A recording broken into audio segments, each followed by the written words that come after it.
met at that lawyer's office? Hell no. I was just saying you well, it had nothing to do with that, dude. Nothing to do with that. This was all cash money, dude. No checks or none of this shit.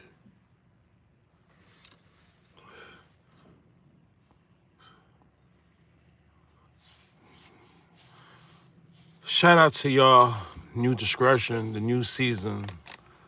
Yo, the views is looking great for a new division. Views are fucking phenomenal. I'm not gonna cap for a new channel. I really appreciate it. Let's talk about it. Keefe.D's attorney, Reggie keeps saying it. Reggie keeps saying Keefe.D attorney blaming me. He went on that channel over there with the guys trying to get his citizenship, I guess. And he's with that lady, right? Keefe.D keep blaming me. Keefe.D keep blaming me. Okay, we get it. So, according to Reggie Wright Jr., Vegas key witness, Keefe.D's attorney is blaming him now. It's serious. It's not. Pac fans don't gotta prey on somebody saying something to the legal system and justice system, because even pork butt, oink oink, even Reggie is saying something. I believe before they ended the first season of Discretion, I believe Suge Knight and Reggie is behind this shooting. Absolutely. Frank Alexander and Mike Moore and Kevin Hackey, those first whistleblowers, they were very vocal, and they really thought Suge was behind it, even Russell Poole. But in this new season and with AI technology and a lot of shit is out right now, Suge was robbing Tupac blind. David Kenner was robbing Tupac blind. Sharitha Knight. You cannot say the boss's wife. You can't say the boss's wife, Sharitha Knight, was robbing Tupac and Suge ain't had no idea, because Suge was robbing Tupac. And with more forensic proof, Suge even filed a lawsuit when allegedly Pac was dead and gone. This man filed a lawsuit over, what, $7 million? Where was the compassion for Tupac? Where was the... I'm talking about after. I'm judging a man for his actions after the fact. What was the reason of suing Mama Afina Shakur for $7.1 million if you ain't want to kill Tupac? Let's play the tape. We're going on 30 years when Pac fired Kenner. I saw a contract or some kind of facts around June 27th. I've seen it in documentaries. It's been out for years. Online, they got August when Pac fired Reggie. I don't know if the audit technically went through in August of 96, but we're going to dig a little deeper on that. Also, maybe we could get more details on the actual audit. But we do see a lot of documents. And the documents we see, it don't look good for Suge Knight. I believe there was too much money for him to allow his name, his company, his wife's name, his reputation be known for racketeering, embezzlement, RICO, extortion. Under Tupac's audit? Oh, hell no. Sharitha Knight? Oh, hell no. It's just too much. Suge Knight's, again, yes, Reggie Wright Jr., his hit crew did it, but nothing could have went down without the boss. The pack was already made. Reggie Wright Sr., according to the first whistleblowers, the deceased bodyguards, Frank Alexander and Mike Moore, Frank Moore, no puff for the replay, right?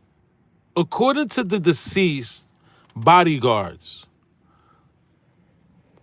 Suge Knight Reggie Wright and Reggie Wright Sr., they made a pact. They said, listen, anything happened to Suge, Reggie Wright Jr.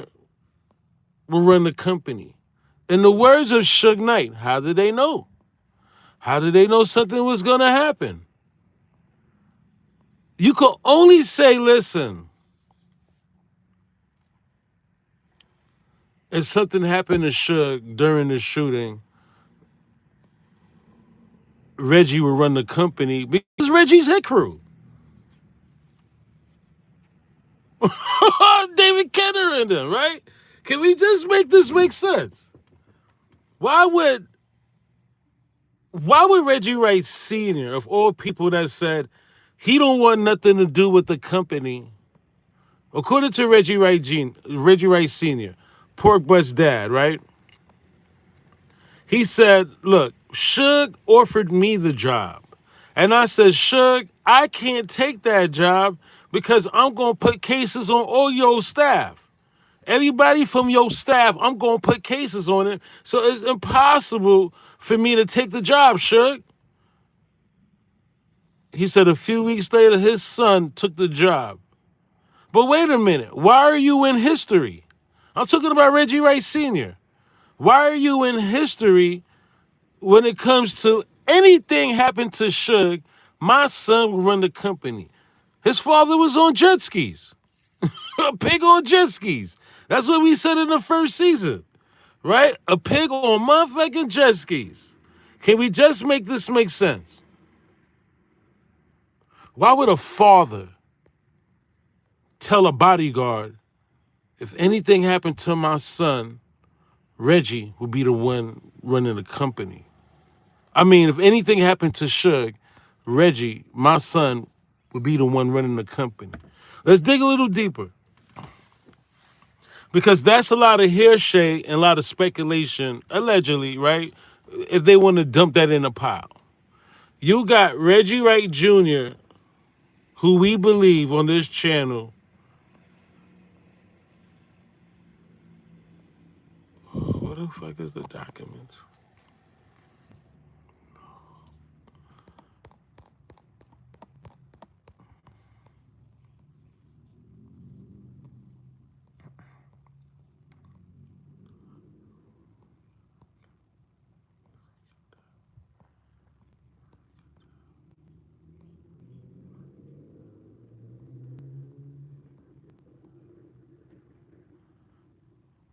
Here you go. You got Reggie Wright Jr., who we believe was involved with the homicide of Gaddafi. I believe so. I believe the fact that Snoop Dogg, Reggie Wright Jr., and Daz Dillinger, you know, they had more to lose than anybody. And we know why, walkie-talkies and et cetera, et cetera. But it is stated, and there's proof, and I still got those documents, that Reggie Wright Jr. and Snoop Dogg and Daz Dillinger was in New Jersey and New York 2 days before Gaddafi got shot. Right? So digging in the archives,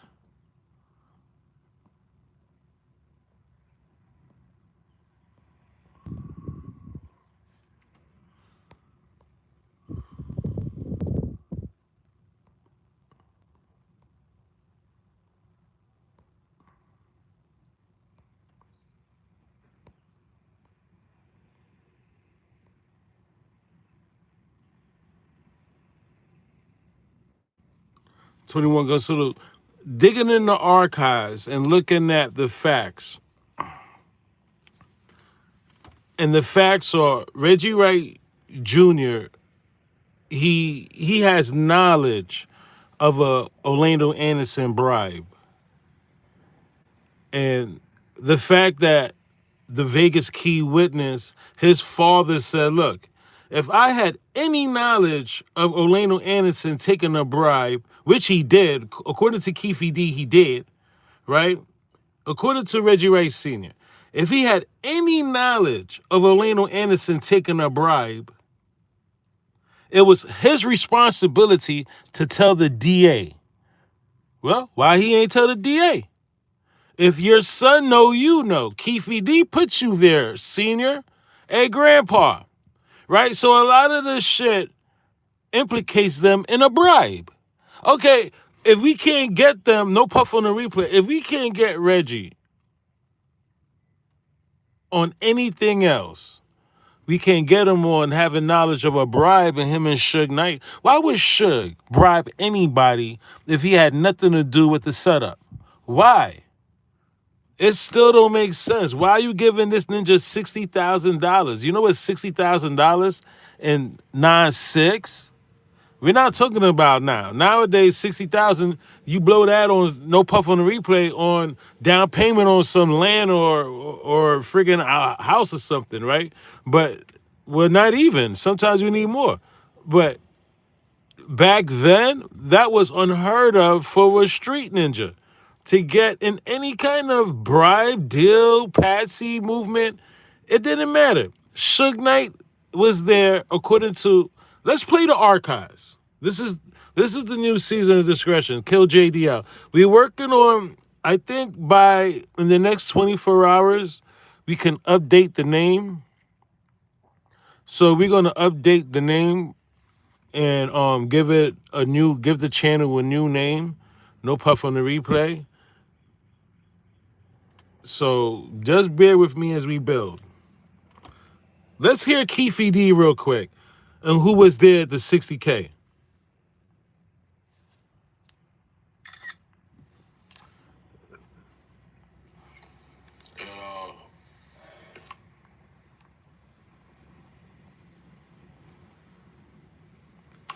The dude, Edie Vaughn, Lane called me at his office. Said, bring two guys up here. Yeah? Like, yeah. So we go, I go up there with the two guys. Get there, it's Big Suge, Reynolds, Sergeant Reynolds, and Reggie Wright. They hit us with some bread. Okay.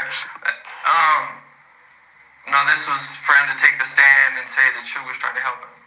Yeah. Yeah. Okay. Was Baby Lane suing Tupac in his estate? What's that? Was Baby Lane suing Tupac in his estate? I went to the feds, man, right after that shit happened. So, I wasn't really in the loop. So Suge's in jail, and this is over the alleged kick that did or didn't happen during the Orlando Anderson. And you guys are trying to get Orlando to say that he didn't kick him. You met up with Orlando. How'd all that happen? Well, the attorneys mainly set it up. Because David Kenner, defense was like, hey. Edie Fall and them had reached out to him and said, hey, they about to file this lawsuit against, Death Row. So Orlando was about to sue Death Row over getting jumped. He's an assault victim. Why to this day he didn't sue MGM, I don't know. That's who I would have went after. But he was supposed to sue the MGM. I don't know if he did or didn't. But he was definitely about to sue Death Row and Tupac. And so David Kenner was like, hey, let's go meet with him and let's try to get this worked out. So that's when we went and talked to him and was like, okay, we need this to go away. Because Suge's in jail now. And every newspaper article, every time you're on TV, they talking about this. We need Suge out. What can we do to get him out? Because as you can see, Suge was really trying to save you. He was trying to get people off you. Because that's what Suge's initial intent was. Trying to get people off Orlando. Like, hey, not here. Can we doing this here? This narrative is ridiculous. You hear me? Rest in peace, Gaddafi. Rest in peace, Yak. This narrative is ridiculous. Remember, Suge is not in jail. Reggie ain't get the full script. You feel me? This is a throwback interview. When you catch them and they realize. This is what the DA and Keefe-D's lawyer need to do. Catch them in their original lies. How is Suge in jail and Keefe is putting him at the 60K exchange? Right? Let's run this back. And the dude, Edie Fall, Lane called me at his office. Said, bring two guys up here. Yeah? Like, yeah. So we go, I go up there with the two guys. Get there, it's Big Suge, Reynolds, Sergeant Reynolds, and Reggie Wright. And they hit us with some bread. Okay. No, this was for him to take the stand and say that Suge was trying to help him. Yeah. Yeah. Okay. Was Baby Lane suing Tupac in his estate? What's that? Was Baby Lane suing Tupac in his estate? I went to the feds, man, right after that shit happened. So, I wasn't really in the loop. So Suge's in jail, and this is over the alleged kick that did or didn't happen during the Orlando Anderson. And you guys are trying to get Orlando to say that he didn't kick him. You met up with Orlando. How'd all that happen? Well, the attorneys mainly set it up. Because David Kenner in defense was like, hey,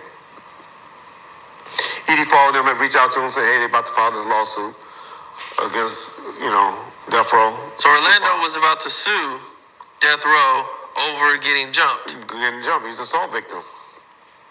Why to this day he didn't sue MGM, I don't know. That's who I would have went after. But he was supposed to sue the MGM. I don't know if he did or didn't, but he was definitely about to sue Death Row and Tupac. And so David Kenner was like, hey, let's go meet with him and let's try to get this worked out. So that's when we went and talked to him and was like, okay, we need this to go away. Because Suge's in jail now. And in every newspaper article, every time you're on TV, they talking about this. We need Suge out. What can we do to get him out? Because as you can see, Suge was really trying to save you. He was trying to get people off you. Because that's what Suge's initial intent was. Trying to get people off Orlando. Like, hey, not here. Can't be doing this here, because Suge worked those clubs and knew Vegas. He knew his cameras all over that motherfucker. Can't do here. But Orlando was holding on to his leg and kept pulling on his leg. And at the end, he was like, nigga, get off me. And kicked him. And that's what, Suge ended up getting violated for 9 years of probation violation. For one little kick. Yep. And then, so you guys ended up, Orlando came in and testified for sure? Yeah, so Orlando came in, and then so we convinced them and had him to agree. I think he agreed that Suge was really trying to save him and not hurt him. And he came and testified to that fact. Now, Keefe-D make it seem like they got paid right there on the spot. No. It didn't happen down the line. I think the estate ended up paying them. They what? The estate, the Tupac estate ended up paying them. I forget who it was, if it was the estate or Death Row, but it all was agreed upon by Afeni's attorneys and our attorneys as well. So this was part of the settlement, Settlement. Yeah. See, that's what everybody thinks. It was like, here's $60,000 to come and testify. No, nigga, we didn't give you $6,000 to come and testify. Gave you $6,000 to drop everything. Because if you would have sued Tupac for that assault, come on. How much would y'all ask for if Tupac assaulted y'all back then? I know people, yeah. Yeah. People waiting for that to happen. Hit me. People would have been lined up. Like, stomp me out. Yeah, stomp me out. I'll take that ass whooping for... Yeah, it's true.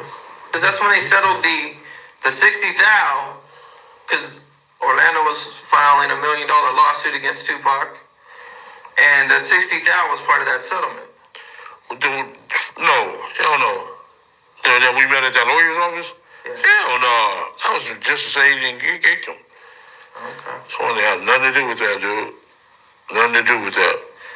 This was all cash money, dude. With no checks or none of this shit. Cash money. 21 Gun Salute. Welcome to the new era, new season 2. Listen, even Keefe said, hell nah. Ain't nothing go down like that. No puff on the replay. If you just tapping in, we're talking about, according to Reggie, he keeps saying it. He's saying it. What's that channel with that guy's trying to get his green card? He's trying to get a visa or some shit out here. Right? According to Reggie on that channel, Keefe-D's lawyer is blaming me. Keefe-D lawyer is blaming me. He keeps saying it. According to Pork Butt, okay, we get it. We hear you. Right? Rest in peace, Whitney Houston. According to Reggie, Keefe-D's attorney is now blaming him. It's all eyes on him in their defense. So this is what they basically saying online from the day of, I'm guessing, and here we go.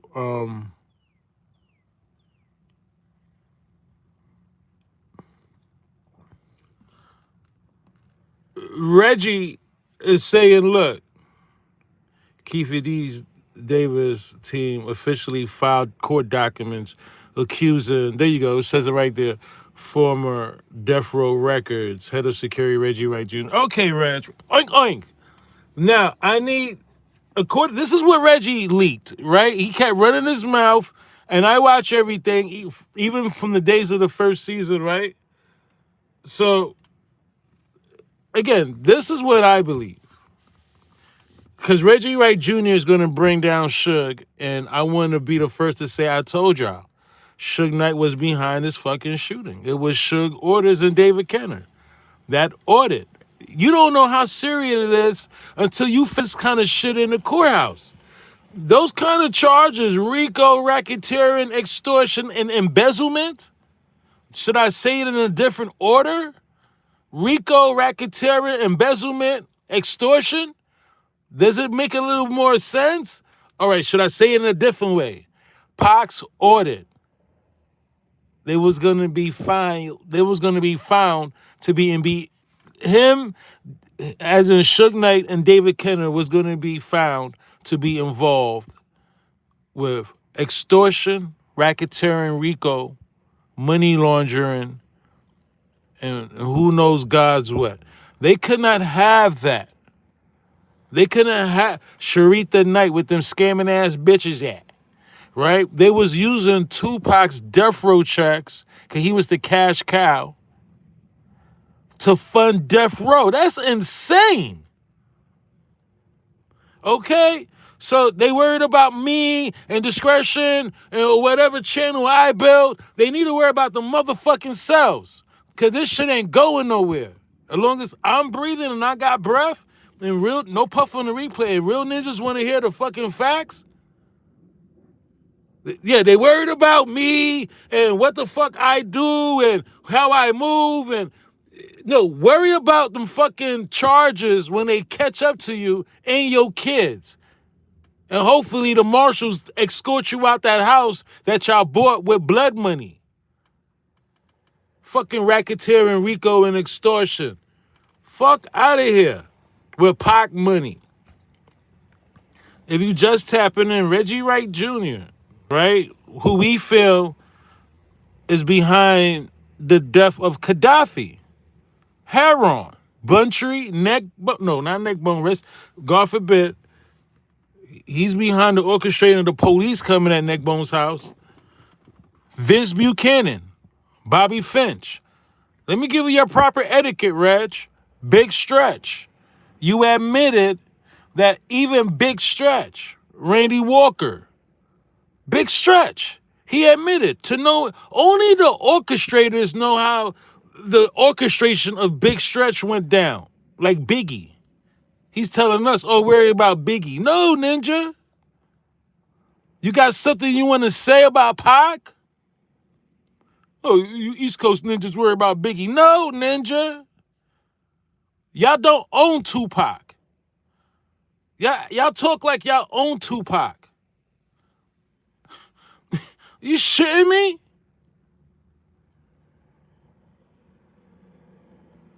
Yeah, so he wants to cry on other channels and not his own platform, right? Because he knows not a lot of people watches the YouTuber over there that's trying to get his green card. The YouTuber over there trying to get his citizenship and his green card. He said on their channel, "Oh, Keefe is blaming his attorneys is blaming me. Oh, Keefe," right? So I said, let me do a little deep dive and boom. Yeah, they officially filed court documents accusing Death Row Records. So, again, if you just tap in, and this is Keefe attorney, Michael Samft, right? This is his new attorney. And we already left messages here on Discretion TV. This is the number. This is his number that I called personally, and Reggie knew. He knew in his heart. Once I called and told him there was no 13 on Orlando, they were done. They were fucking done. Okay? It was over for them. They knew they knew in their heart they have to do something. And no puff on the replay, they knew in their heart after I called Keefe's attorney and said, listen, dogs. I think her name was Karen. I said, Karen, listen. Get the biggest TV you can find, no puff on the replay. Get a 60-inch and get it in 4K. And zoom in and you will see that there's no 13 on Orlando. There's no no 13 on Orlando. No 13 on the dude they jumped. That dude they jumping, he has no 13 football jersey. He has nothing that indicates it's a football jersey. It was a fucking problem, right, Reg? It was a fucking problem with you. You complain to your audience. Oh, discretion, yeah, the ninja, right? So, this is the number for Keefe's attorney. And if y'all got anything to add to the Reggie Wright Jr. has something to do with the shooting of Tupac and Biggie. Remember, Biggie's still unsolved. And I believe it doesn't make sense for Reggie to want all these people dead on his own. It doesn't make sense. When he was, according to Reg, he kept on leaking it. He should have never leaked it. He's a clout chaser. Reggie said, yeah, I kept in touch with Suge. Yeah, Suge knew every move I was doing. Yeah, I bet. Yeah, I bet. You went there with David Kenner, so they had attorney and what's that? The privilege or the attorney-client meetings where they can't record the phone calls unless your attorney's recording it, right? And all that shit went down in those kind of meetings in front of Kenner. This is a routine. They've been doing it since Harry O. It ain't nothing to these ninjas. Pac was in the way. His cousin, Gaddafi, who told Low MB. Can you imagine Gaddafi with that kind of description that he told Low MB from OFTB? That, you know the funny thing, Low? The ninja look just like you. If you think that shit ain't leak out to Reggie Wright Jr.,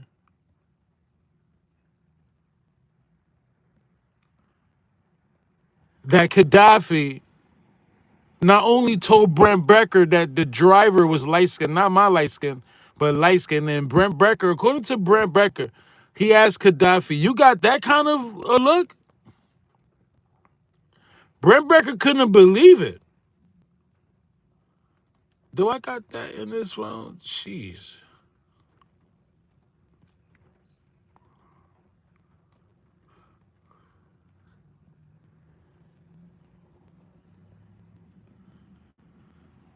Wow, Reg, you really did it this time.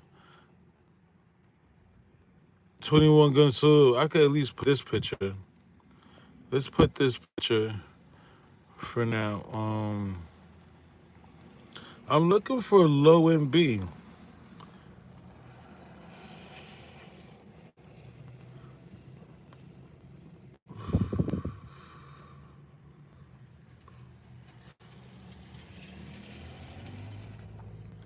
Low MB from OFTB. Oh, here we go. Yeah, according to Low MB from OFTB, Gaddafi, here's a better look, right? Gaddafi. Y'all still here? Y'all still here. How's the connection? According to Low said, look, Gaddafi told me that the shooter looked just like me. He said, rest in peace, Gaddafi. He said, yo, the funny thing, Low, the ninja looked just like you.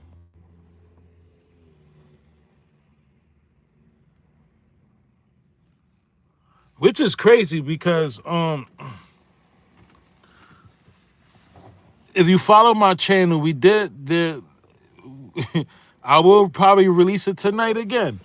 The Norris Anderson theory, it's public now that, Norris Anderson was allegedly in the car, according to Billboard. I need Billboard to re-release that article. We need a deep dive in that article. Who the fuck said Norris Anderson? And it was right on the money. Because Norris Anderson, can I get that on the screen? Norris Anderson looks just like one of these ninjas they've been talking about.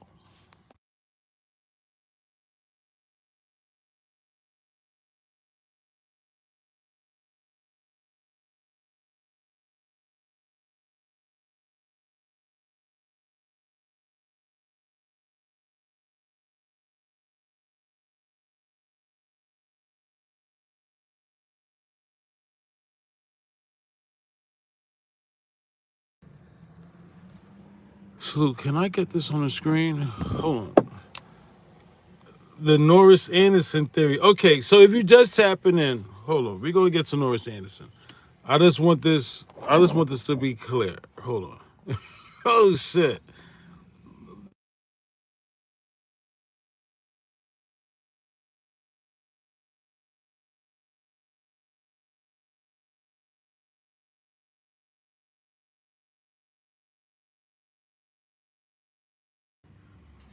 All right, so what I'm trying to do, all right.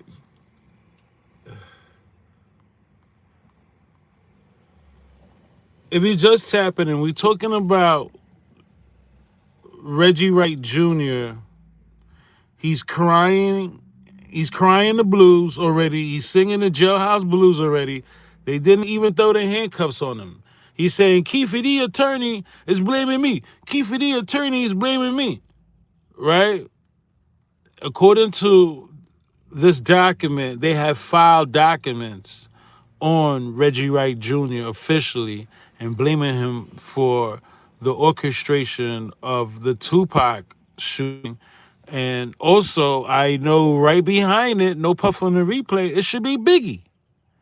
We know he had his hands involved with it because Keefe D, his reaction, come on somebody, that's how Keefe was not lying. Keefe D said, if I go to jail for Pac, handcuff him next to me for Biggie. Because I know he had his hands involved. Oh my gosh. I think this might be a double play, right? And Reggie, he wants to cry on these platforms that don't got a lot of traffic, don't got a lot of following. But, eventually, real Pac fans like y'all found me again, no puff on the replay. Y'all found the afterlife of discretion. I want my Machiavelli shit, right? Literally. Listen, like y'all found me, bro. No puff on the replay. Pac fans is always going to search for the truth, right? So Reggie could hide the truth under his wheelchair and his shitty ass diapers, right? The handicapped YouTuber is a lousy liar. Today I witnessed friggin' ninjas will pray to God on fucking on online social media, and under oath, these ninjas will fucking lie. What they said. So, do you promise this? Do you swear to tell the truth? Nothing but the truth to help you, God. Ninjas will lie right there. So don't tell me that pork butt can't be held accountable for his actions. I think, there's more proof. Again, nothing could have went down without Suge Knight giving the okay and David Kenner. Nothing could have went down. The way Reggie lies for Suge in the $60K exchange, right?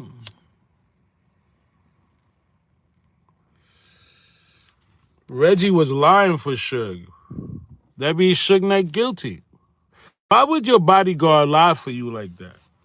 And say, oh, Suge was in jail. No, he was not. Even Suge said he was at the $60K exchange. Come on. Is this shit for real? This ninja pork butt is such a lousy liar. Even Suge Knight, we got audio with Suge Knight saying, yeah, I was there at the $60K exchange. And I ain't give Orlando shit. Right? At least Suge said, yeah, I was there, but I ain't give him shit. This ninja, Reggie Ray Jr., who was involved with Gaddafi's homicide, we believe, he's such a lousy liar. He's going to take Suge out the whole equation. Like, wait a minute. So who had the money? Who's going to court? Let's hear Reggie's excuse again. This fucking lie. Well, not a lie, a cover-up for Suge Knight, which incriminates Suge. If your bodyguard, Suge, God lied for you like this, you not only involved, Suge, but you help orchestrate the shit. Really in a loop. So Suge's in jail, and this is over the alleged kick that did or didn't happen during the Orlando Anderson, and you guys are trying to get Orlando to say that he didn't kick him. You met up with Orlando. How'd all that happen? Well, the attorneys mainly set it up. Because David Kenner's defense was like, hey, Edie followed them and reached out to him and said, hey, they about to file this lawsuit against, Death Row. So Orlando was about to sue Death Row over getting jumped. He's an assault victim. Why to this day he didn't sue MGM, I don't know. That's who I would have went after. But he was supposed to sue the MGM. I don't know if he did or didn't, but he was definitely about to sue Death Row and Tupac. And so David Kenner was like, hey, let's go meet with him and let's try to get this worked out. So that's when we went and talked to him and was like, okay, we need this to go away. Because Suge's in jail now. And every newspaper article, every time you're on TV, they talking about this. We need Suge out. What can we do to get him out? Because as you can see, Suge was really trying to save you. He was trying to get people off you. Because that's what Suge's initial intent was. Trying to get people off Orlando. Like, hey, not here. Can't be doing this here, because Suge worked those clubs and knew Vegas. He knew his cameras all over that motherfucker. Can't do here. But Orlando was holding on to his leg and kept pulling on his leg. And at the end, he was like, nigga, get off me. And kicked him. And that's when, Suge ended up getting violated for 9 years of probation violation. For one little kick. Yep. And then, so you guys ended up, Orlando came in and testified for sure? Yeah, so Orlando came in, and then so we convinced them and had him to agree. I think he agreed that Suge was really trying to save him and not hurt him. And he came and testified to that fact. Now, Keefe make it seem like they got paid right there on the spot. No. It didn't happen down the line. I think the estate ended up paying him. The what? The estate, the Tupac estate ended up paying him. I forget who it was, if it was the estate or Death Row, but it all was agreed upon by him. And then he blamed the estate. right? When was the last time you heard Reggie Wright Jr. say anything about the estate was involved with the payment of the 60K or et cetera, right? He knew that lie wasn't going to stick around because Keefe was very vocal, right? Keefe on more than one interviews explained the 60K exchange and how it all really went down. So again, if you just tapping in, Reggie Wright Jr. keeps crying on other platforms that, hold on, he keeps crying on other platforms that Keefe new attorney Michael Sanft and his firm is now aiming the missiles at him, and they actually filed court filings against Reggie Wright Jr. So listen, hey, look, you may have got rid of discretion for now, the first season, right? If they want to lift the suspension off my channel, YouTube can lift the suspension. I don't care. It doesn't matter to me. Bro, it doesn't matter. Right about now, job well done by the pot guards, the Machiavelli guards, the Machiavelli prayer warriors, the Tupac prayer warriors. We was a divided nation at one time, and we still kind of divided because there's a lot of people that believe Pac pulled a fast one and it was a double, but they believe it was still a hit out, and they still want justice. There's a lot of people that just don't believe Pac did nothing but, his mother pulled the plug and he's gone. We was a divided nation, but with documents like these, Reggie Wright's own confession that, yeah, Keefe new attorney, is now blaming me. It's a hell of a day to stay out the fucking way and make justice prevail. All Mopreme got to do is follow up. And, again, it's going to be funny, Reg, when you kicked off the key witness spot with Michael Sampson.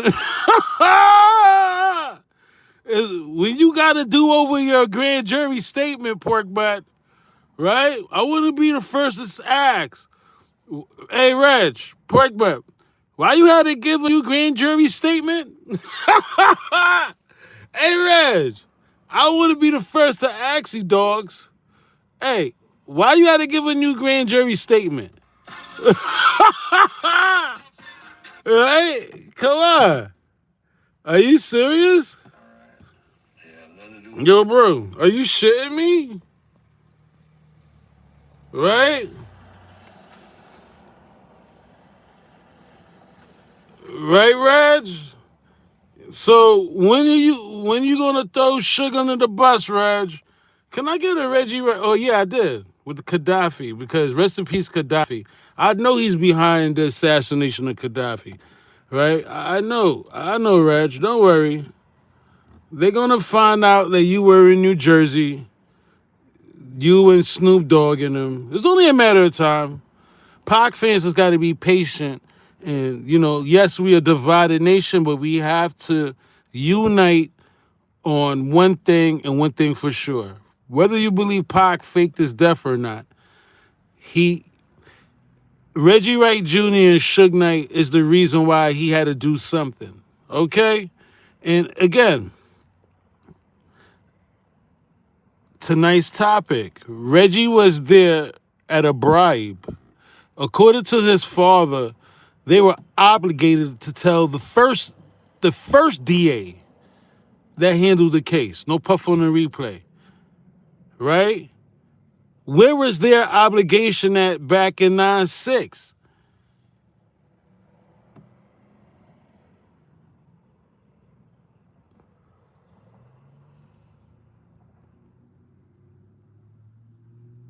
Yeah, Reggie keep complaining, oh, Keefe new attorney. And it was annoying, right? But I didn't know how serious it is, because he's always whining about Keefe, but I deep dive and said, oh shit, he's being serious. Pork butt. You didn't think you'd get away with it, did you? Hey, pork butt. Wait. Oh shit. Hey, y'all. This ninja really thought he was gonna get away with it. Hey, Reg, you ain't really think you was gonna get away with it, did you? Oh shit. Oh shit. Right? That's hilarious. Oh shit. Guys like Wolf and everything. That was Hold on. All right, hold on. Let me see. Can I play that? His confession? At least I could play his confession, right? Right? Let me play that. It is a live show, right? We can at least play his confession. Keefe.The. This shit is hilarious. Yo, I didn't know until tonight that there's actual documents on this shit. Like, oh, this shit for real. Oh shit. You a suspect. Hey Reg, you a suspect. Oh shit. Again, I'm gonna ask you. I'm looking for the video, the interview right now. Hey Reg, I'm gonna ask you again. You ain't think you'll get away with it, did you? Oh shit. Talk about y'all just worry about Biggie. Nah. Not so fast, pork, but let me see. I want to play the video for you guys.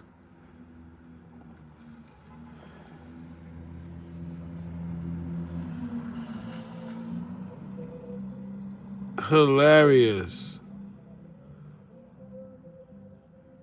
Wait a minute. It hasn't been. Oh, maybe it was.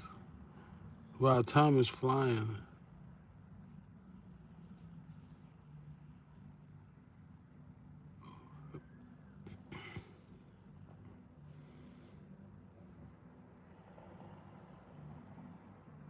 Oh, here we go. All right. What? I'm not a suspect. And I apologize early, y'all. If it sounds like Reggie, can I get... Let's get Reggie on the screen. If it sounds like Reggie is taking a shit, it's because he probably ain't changed his diapers. That's the internet to consider me a suspect and all of that. I am not a suspect in that thing. So, okay, let's switch gears just a little bit, although kind of on the same road a little bit. But so Keefe.The's defense team kind of is trying to shift the blame away from his client and towards you. He's actually talked about you now. You know, to be famous, that's internet people. I haven't heard that attorney mention me yet. That's what the internet people have said. Okay. I haven't heard them say that. The last thing I heard the lawyer said was the hospital's fault. It was the hospital that killed I did Keefe. see that one too. Yeah. I haven't seen anything about Reggie Wright other than, Gap Tooth, Snitch No Joke, and all them saying that that's what you're going to say. But I haven't heard that attorney say that anything about Reggie Wright, because he'd be throwing in the towel if he did that. Throwing in the towel. But to that, for me, that lawyer, he's an ambulance chaser. We get that. But does he have the depth to fight this case? I don't think he's going to add Reggie to it. No, but what Reggie's saying about him talking about the hospital, that would be along his lines, because that's... But the hospital, they put the gunshot victim in. The gunshot wound. You still go to jail for attempted murder. Right, yeah. So I don't even understand that theory, Yeah. I don't think he has the ability to defend this the way that Keefe.The needs, somebody to defend him.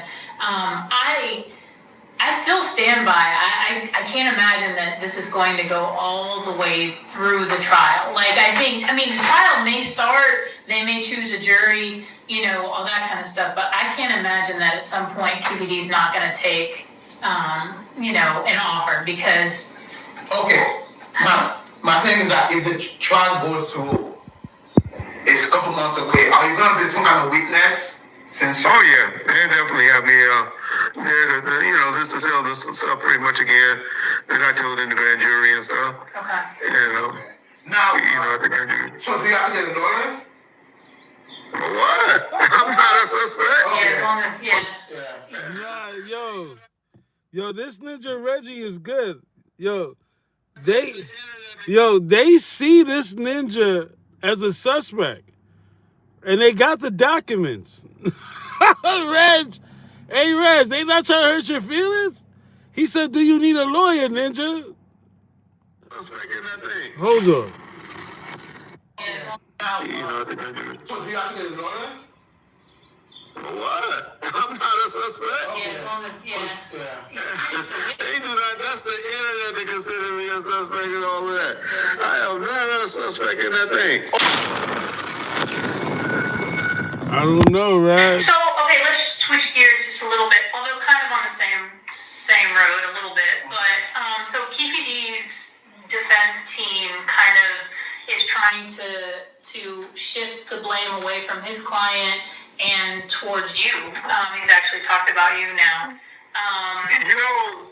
To be fair, that's internet people. I haven't heard that attorney mention me yet. That's what the internet people have said. Okay.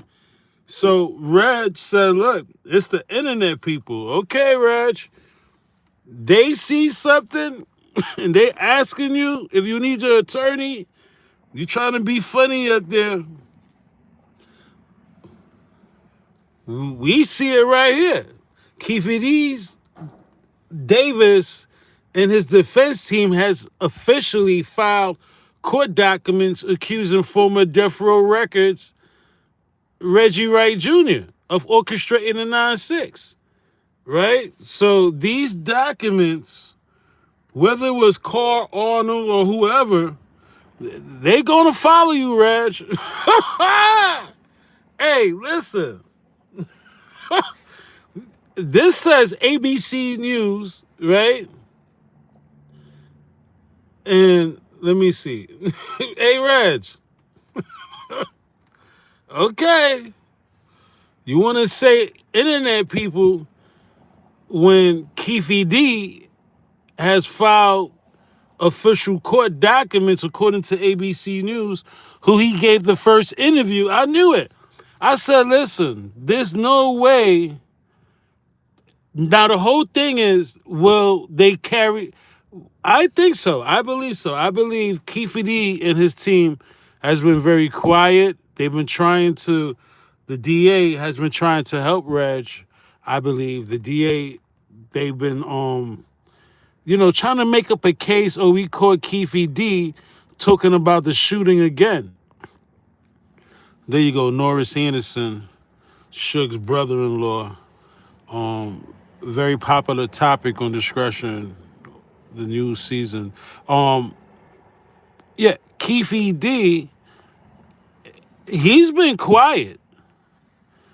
Bro, if they didn't come up with that shenanigans of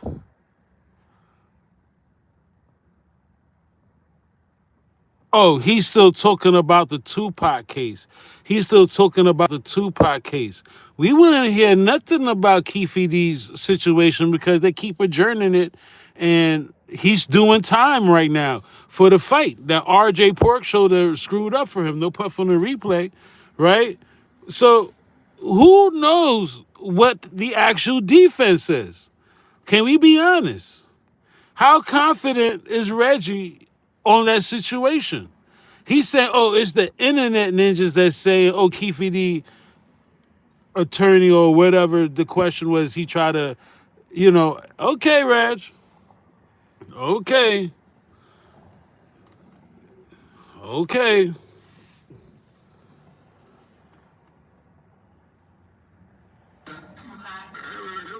The So, okay, let's just switch gears just a little bit, although kind of on the same. Okay, so again, when it comes down to the get down, right? I believe Reggie Wright Jr. He's gonna finally throw Suge Knight under the bus. Daz Dillinger, he also said that years ago. If you remember, he said, and the ninja that's gonna go down is Suge Knight. Right? Who remembers that? Let me see. Can I play that audio?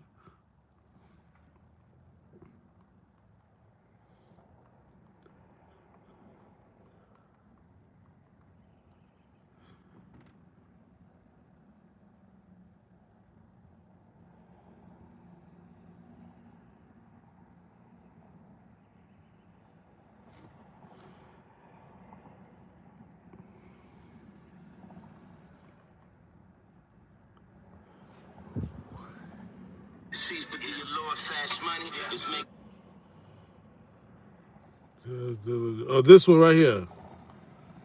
Welcome back to Wake and Bake. Early news. Every nigga on the street, worldwide, stay away from Reggie Wright Jr. He is working with the feds now. Yesterday, he took down the postal workers in Memphis, Oh Tennessee. shit! He's working with the feds to get his father a lighter sentence. So any nigga dealing or seeing Reggie Wright Jr., Reggie the Bull, like Sammy the Bull, Reggie the Bull, stay away from his ass, because he'll get you caught up. And the big fish is soon to be caught. The big fish is Suge Knight. Reggie Wright is going to get Suge Knight. So y'all stay tuned. Wake and bake. 21 Guns 2. Let's talk about it. That was Daz Dillinger years ago. Daz been... Listen, you're talking about ninjas that knew about the assassination of Tupac. And they knew there was going to hit. According to Daz Dillinger, Snoop told him, look, don't fuck this shit up. To the viewers that's watching it, please be... it's false alarm. That's not wild pigs running around in a live show. That's actually Reggie Wright ankles. And it's not wild pig, right? Running wild in the live chat. Please be alarmed.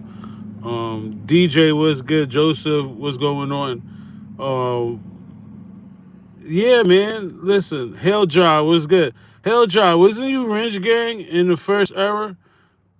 I'm just trying to make sure the ninjas that never gave me a fucking issue, like, yo, Helljar was good. Yeah, if you just tapping in, yeah, that was Daz Dillinger. Hold on, I see somebody else.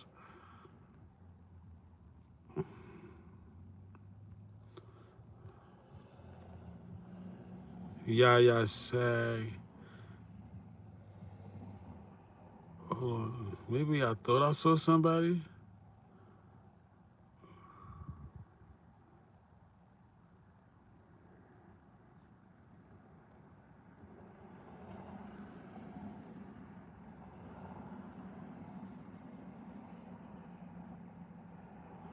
Tammy Church, what's going on? EXT, what's going on? Okay, let's run this back. I believe Daz was already planning to throw in the towel, and Daz interview on Art of Dialogue, Daz is only doing that because Discretion TV was all on his neck, bro. A lot of these ninjas, they tactics and moves is because Discretion TV was on their neck.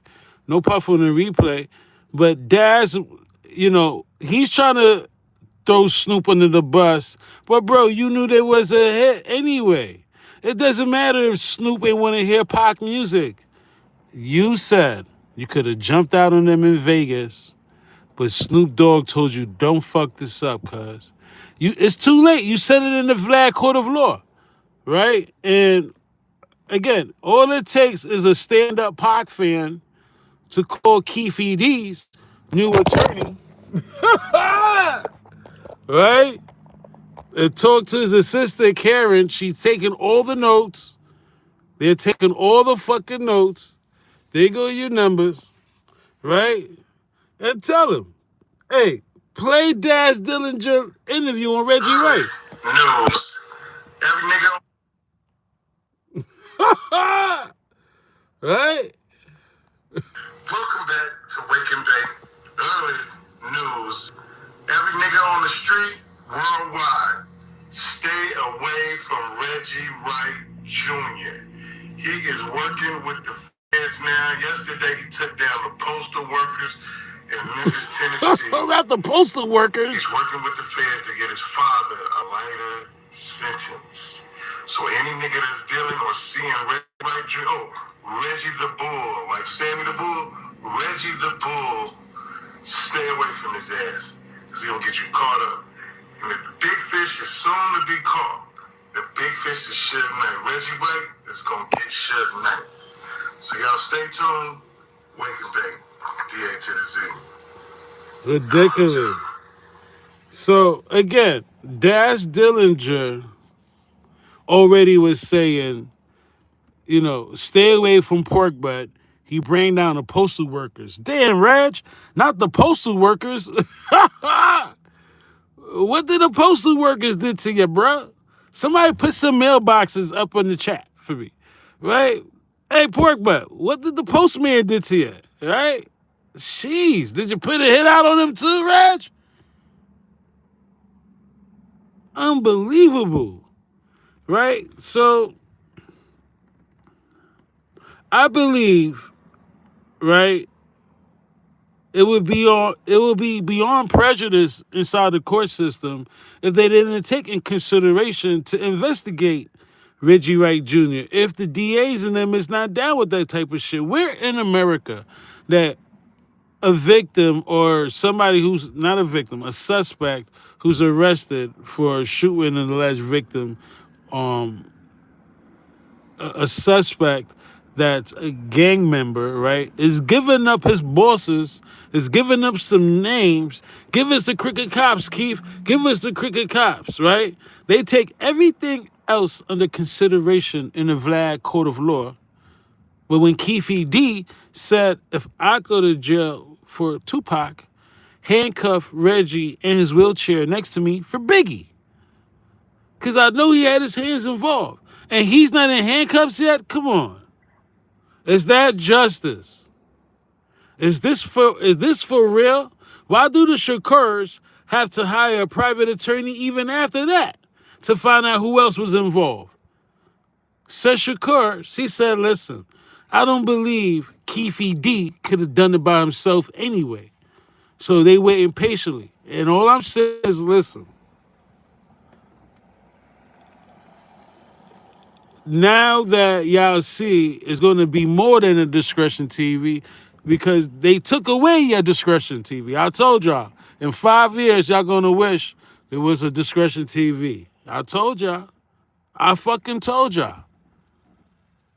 I fucking told y'all. And as soon as I called that attorney and said, listen, when you deep dive on that fight tape and do some real work,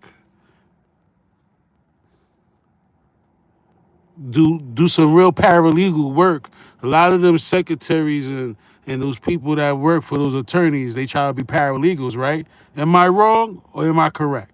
Right? When you deep dive and be a real paralegal, that's what I told her, right? Do real paralegal work and you will see that it wasn't Orlando when that fight tape. It was a ninja with no 13. Reggie Wright Jr., he was eavesdropping on my channel. You know, for a small channel that was, you had ninjas like Reggie Wright Jr., Vegas Key Witness knew play-by-play every motherfucking thing I did. Right? Everything I did, Reggie knew. Come on. Are you fucking shitting me? Right? It wasn't a fucking problem till I called Keefe D's new attorney. And I said, listen, when you go on that channel, when you go on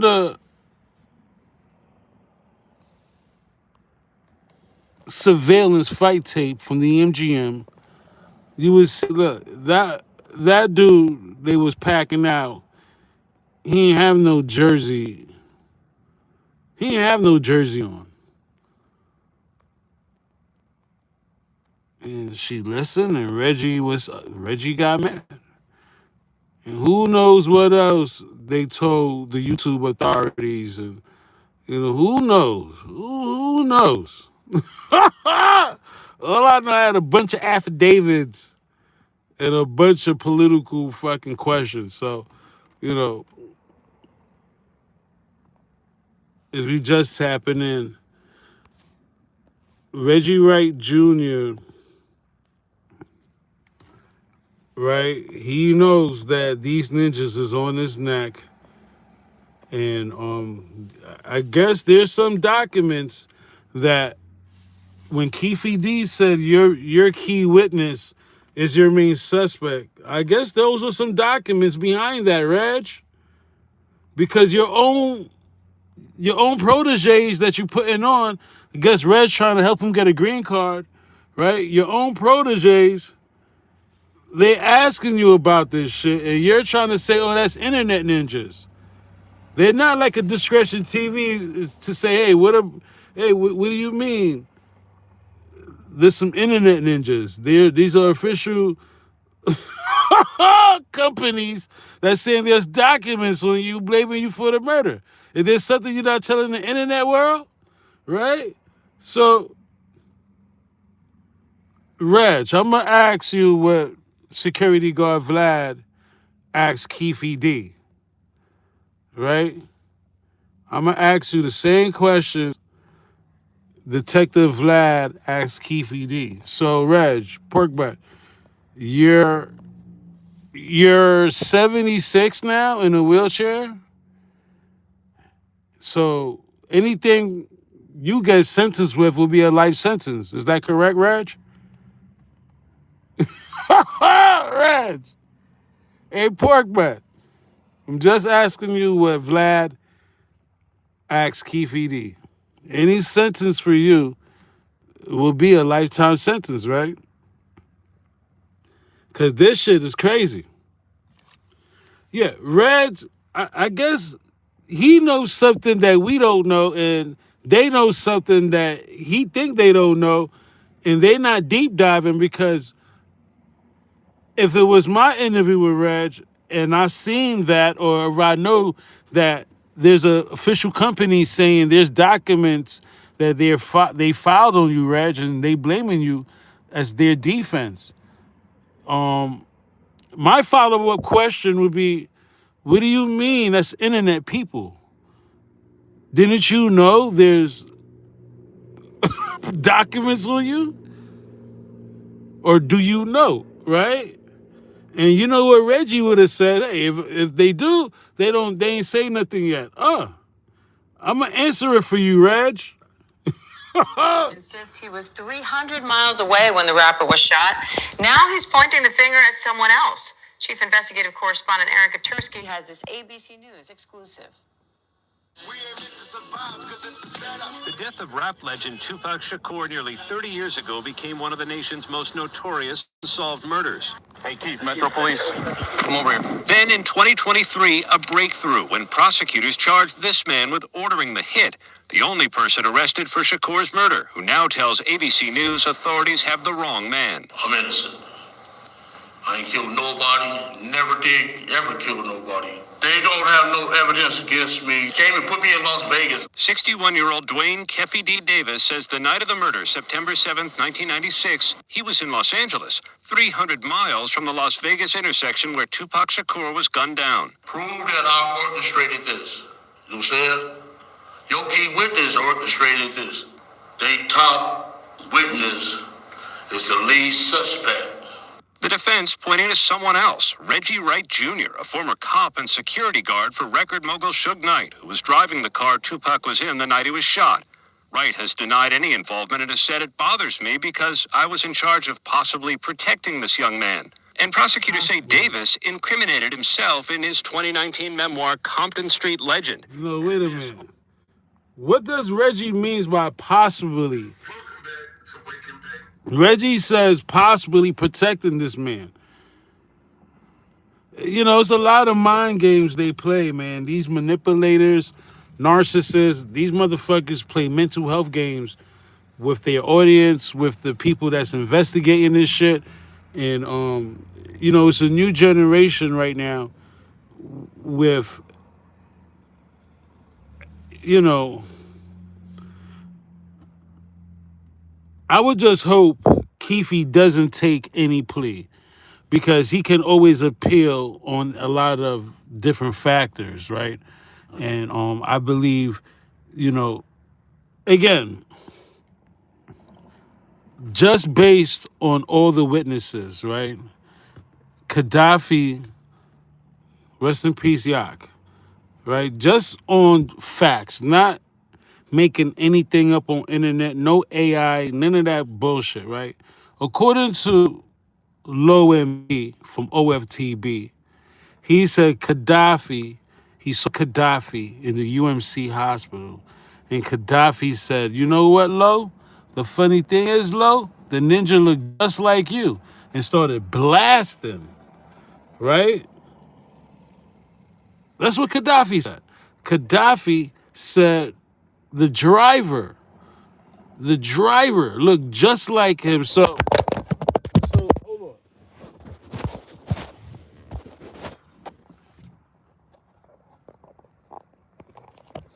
21 good salute. So now we dealing with a situation where there's a driver, just like the Biggie shooting, that can shoot shots. Come on, somebody, with one hand on the steering wheel and another hand on the gun, blasting like Frank Liger did to Kevin Gaines. Drop comments below, right? So that's one identity of the driver that we do have that's solid. Yak would have never told a ninja from OFTB and 9-6 anything. Can we just state facts? The character of Yak and the character of Low, right? There was no playtime right there.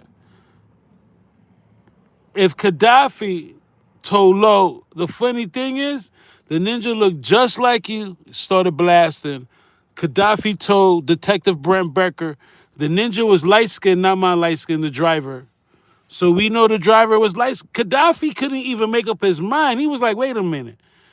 Can the driver pull that shit off? The way he was answering the questions with Becker, it was like he was amazed himself playing the tape. Like, wait a minute. The driver? Because he said it looked like the shots came from the driver's side.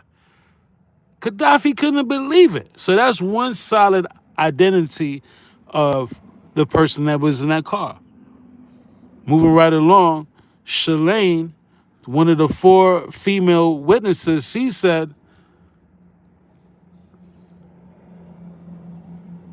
the passenger was also light-skinned, right? So now we dealing with 2 light-skinned ninjas, and with Edie, according to Edie, his statement of a description of a guy in a car, according to Edie, he looked just like me. He's black just like me, something like that. So I don't even know if Edie, you know, his description is a black arm as far as a dark-skinned arm or, you know, I got to go over Edie's statement again if he gave a certain shade of who he saw. But I even believe Edie Amin tried to switch the narrative in the end. It's just the way Edie moved and the whole identity of his channel, and, you know, when they asked him about Discretion, it was epic. When Edie was asked about Discretion TV and, you know, the #1 Pac channel, he knew. That's what they told him. You know, the #1 Pac channel, Discretion TV, right? Edie got tight in his feelings and they asked him. He said that you're covering for Reggie Wright Jr. And Did Idi Amin to this day give a solid answer? In my opinion, hell no. He duck and dodge that. What? Somebody put some pills for Bill Carson. Well, Bill Carson said the federale who turned a blind eye and watched Reggie Wright Jr. and Sharita Knight get away with all that shit and Suge and all them. You're skirting the question, Malcolm. So, again, if there's documents, and I'm pretty sure we can find them, even if Michael Samft want to drop the ball, right? Because now it's official. We know we don't got that power, but we know ABC News saw some kind of documents, or ABC News got the word from one of Keefe old attorneys that they are filing some paperwork on Reggie Wright Jr. Now, with that being said, if they want to, move forward and not actually get justice and actually do diligent work, shame on them and everybody who's lying under oath. Because now I know personally, there's Christian people and Christians online that will go to court and lie under oath. It's ridiculous. It's ridiculous. You hear me? So, oh shit. This shit crazy. This shit is madness out here, bro.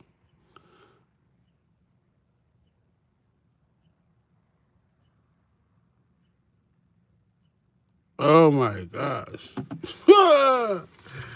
21 good salute. Yo, ridiculous. Ridiculous. Ridiculous. I tell you. Yeah, Bill Carson turned a blind eye. The fella Riley turned a blind eye.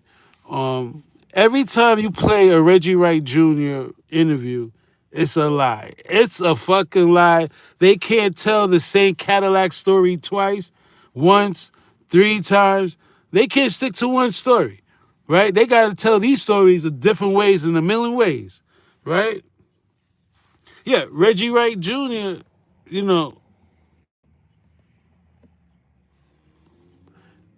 the fact that they lied about the Cadillac, right?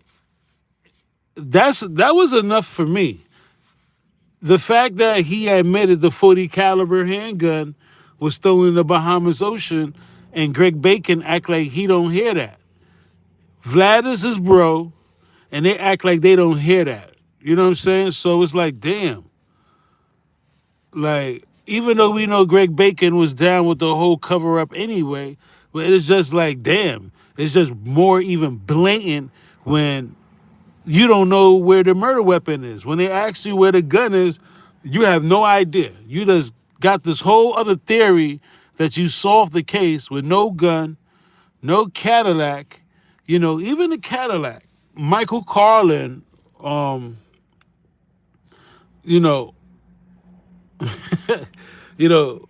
Michael, I just I don't get it with the way Michael Carlin said he found a location where the alleged Cadillac was buried, right? And instead of him saying something to Brent Becker or even in this new era, why is Michael Carlin quiet? Why are people like Michael Carlin, Reggie Wright Jr., RJ Pork Shoulder, these ninjas are able to keep their channels up when they've been tampering with all the fucking evidence, all the shit for years, right? Discretion TV, all I do is rap. No, all jokes aside, all I did was go to Vegas and find a helicopter airport or where they could, there's an MGM teleport. I don't know what the fuck they call that shit. We got to go back. We're going back to Vegas to show y'all the Harry Reid Airport again, right? That's all I did. All I did was show y'all the underground studio, quad studio, the underground tunnel and quad studio. That's all I did, which they, like, goddamn. All I do is rap. What Pac said? All I do is rap. Like, seriously. But, it's cool. We not waiting for anybody to lift no suspension off my channel. They want to lock Discretion TV up in jail. Kumbaya, free Discretion TV. Right? You know what I'm saying? Word up. Niggas got a free Discretion TV, B. Get off my channel, bro. But moving right along.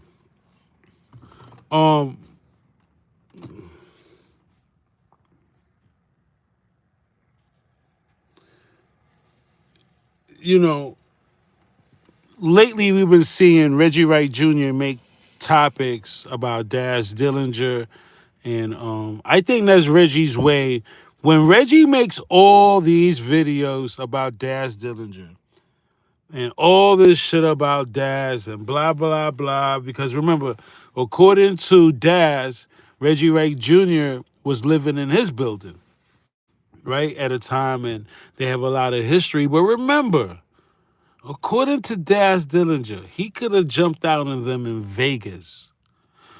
But Snoop Dogg said, don't fuck this up. And, that goes,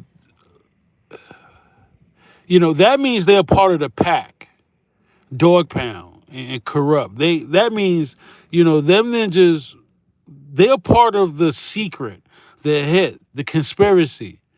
So Reggie Wright Jr., it's only obvious he'll be comfortable living in the building with Daz. So when you see Reggie attack Daz and, do multiple videos about Daz, you got to say he's warning Daz. I'm Vegas key witness. Right? Remember, Reggie was cutting checks for Daz.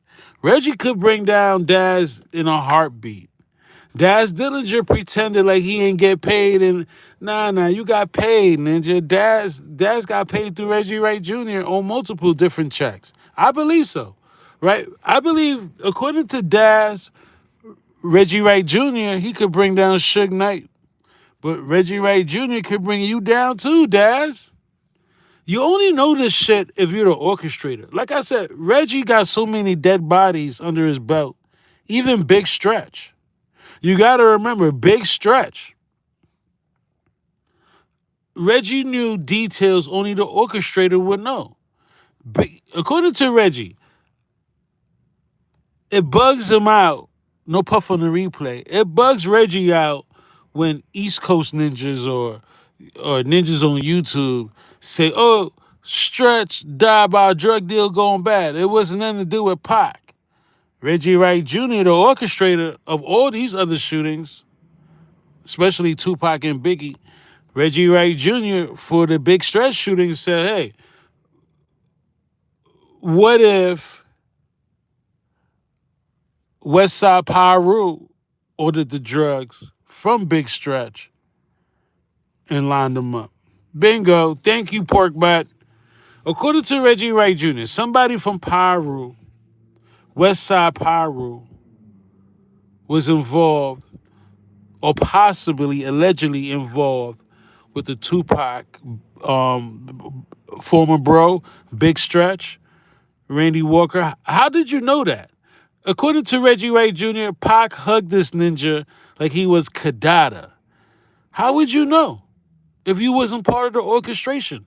Remember, the gun trafficking went deep with Reggie Wright Jr. Suge Knight already implicated him, and I got the audio.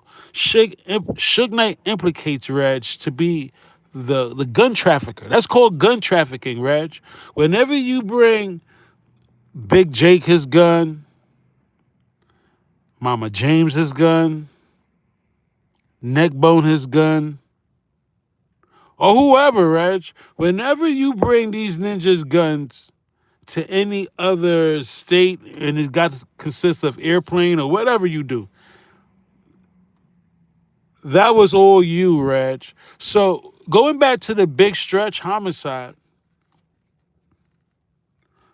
for you to tell your audience that it was one of your ninjas from West Side Piru, first of all, when does a crooked cop have all these Piru, Grape Street, Southside Crip, Brim, just to name a few gang-related sets? When does a cop like have all these friends that's gang-related? But moving right along, according to Reg, he said, look, the guy Pac hugged like he was Kadada was West Side Piru. I even had no idea there was a West Side Piru. So again, I just thought it was Piru. Maybe that's the whole name, West Side Piru. Maybe I'm missing something. I don't know. I'm not from Cali, right? So if you're from Cali, please drop the knowledge in the chat. No puff on the replay. Is there a difference between Piru and West Side Piru, South Side Piru? I don't know. I'm just asking questions, right? So according to Reg, Pac hugged this ninja like he was Kadada after the Big Stretch shooting. And this guy was from West Side Piru. And it bugs him how people on internet could say, oh, that was nothing to do with Pac because Stretch died in a drug deal going bad. Okay, Reg said, yeah, what if the drugs, it was ordered by a West Side Piru? Damn, Reg. Damn shame what happened to Big Stretch, right?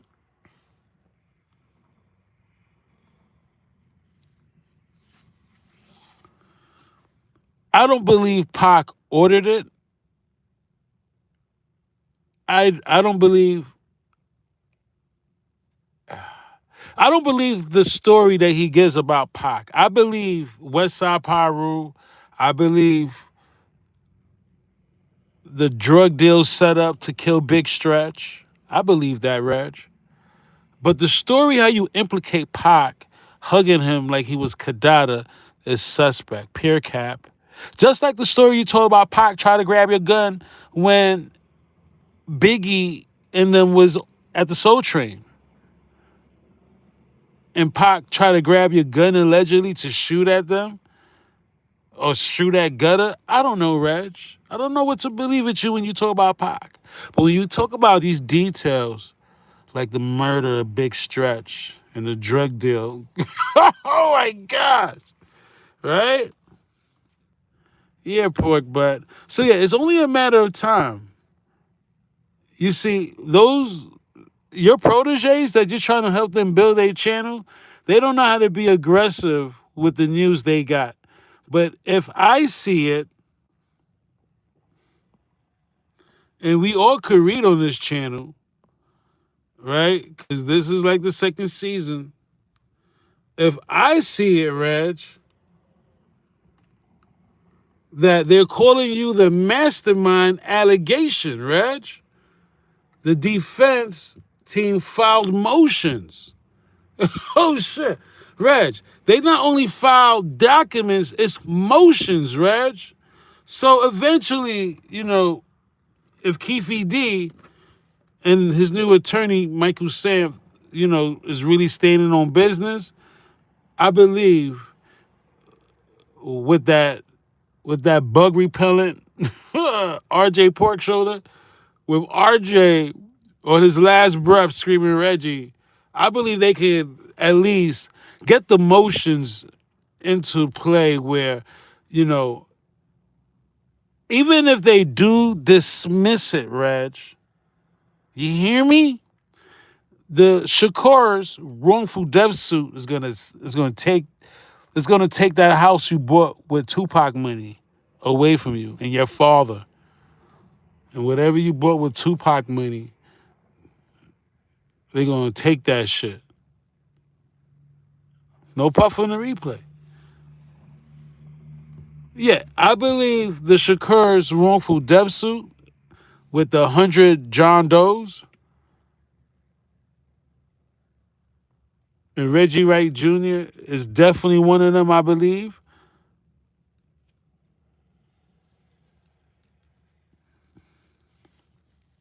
Suge Shakur said, look, I'm not taking nobody out the equation.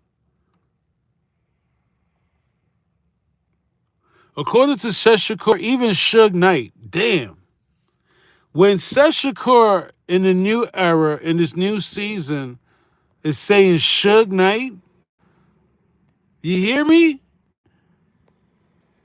I believe in my heart that the 17 milli, I believe that in my heart.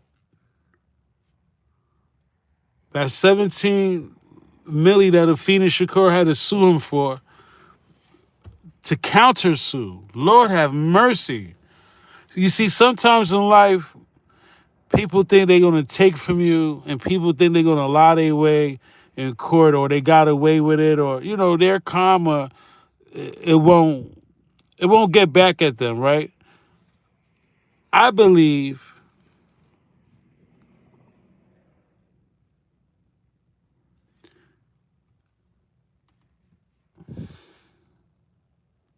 Suge's karma, Reggie Wright Jr.'s karma, and David Kenner, the ones that actually benefited, um, Daz Dillinger, all these ninjas that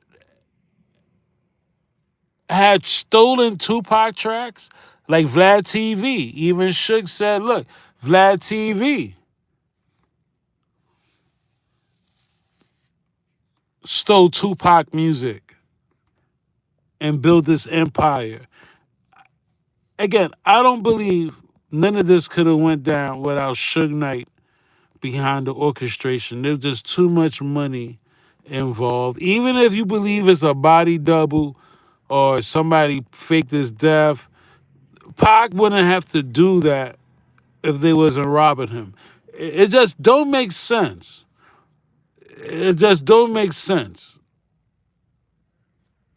for all that money to be missing out of his account.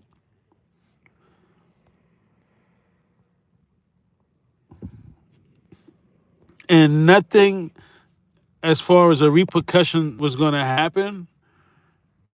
It just didn't make sense, y'all. Like, seriously. Suge Knight, he had the walkie-talkie all this time, right?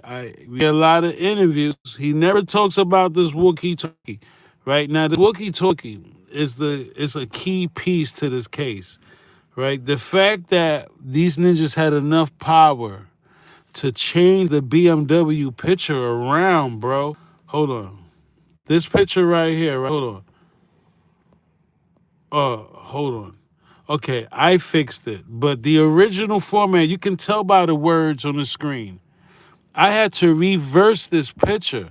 If you followed the first season of Discretion, you remember that BMW picture in Fox 5 and also America's Most Wanted, that's not the original format of that picture. Somebody flipped that fucking picture around to make it seem like that was Pac's side of the car, right? And I don't know why would they do that. What was the mystery behind that? But I believe even pictures like that show like they was trying to cover up something. Oh, Suge having that walkie-talkie?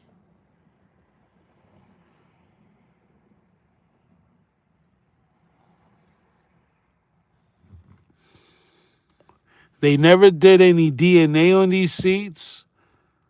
Like, who blood was that? Because Suge wasn't bleeding when we saw him. Man, that ninja had... What ninja gets shot in the head? Can we just be for real? Right? We said it in the first season. Suge Knight was walking around Vegas with no bandage on his head.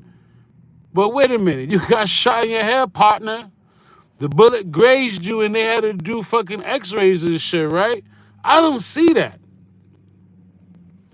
And I asked his attorney.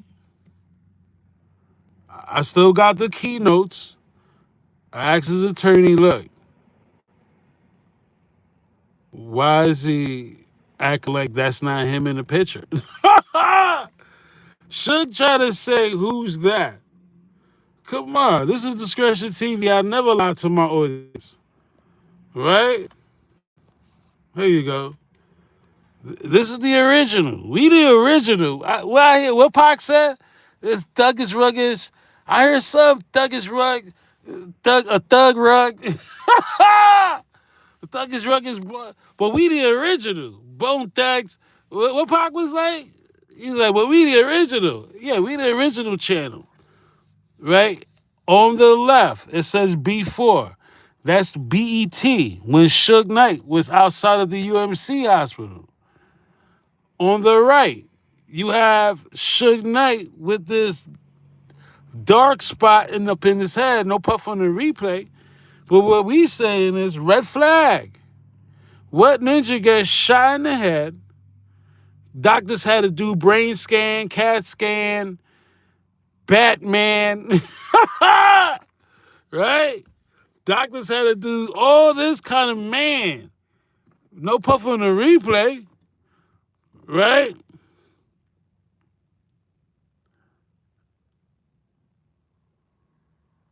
It was a good try, Suge. But where's your bandage? Right? You was out of pocket. And no doctor in America is going to allow you to leave his hospital without no bandages on. Or, bro, it didn't make sense. Bro, that didn't make sense right there. Again, Suge Knight tried to deny the picture on the left.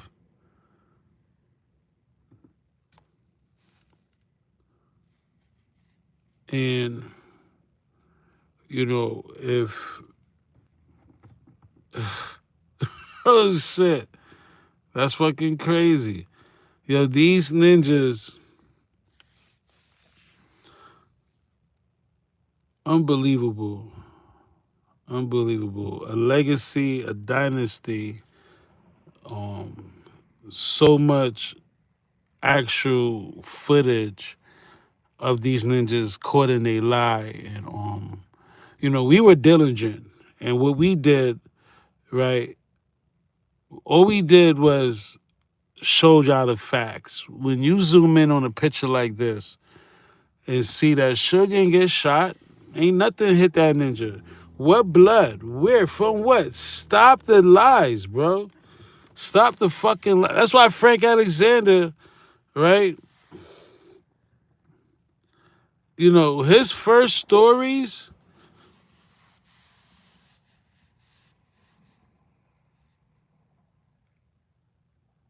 even his first book, showed that he was cooperating.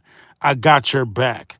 Like, who the fuck make a book like that when Ninja got who back? You let Pac die, according to Pac fans, right? So the fact that Frank Alexander was creating books like I got your back, and what does you mean by that? Sometimes you read between the lines like, who back he got? Reggie Wright Jr., Suge. In the beginning, Frank Alexander, Mike Moore, they were blaming Suge Knight and Reggie. And according to the bodyguards, it could have never went down, no puff on the replay, without Reggie and Suge or Death Row involvement, or they knew that it was going to happen.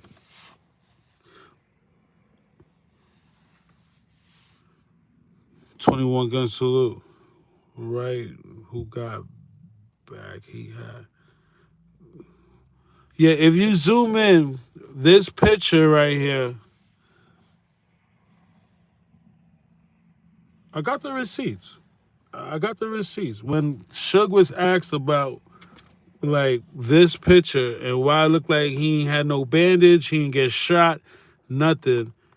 You know, he tried to act like that wasn't him. Like, stop it, bro. Right? And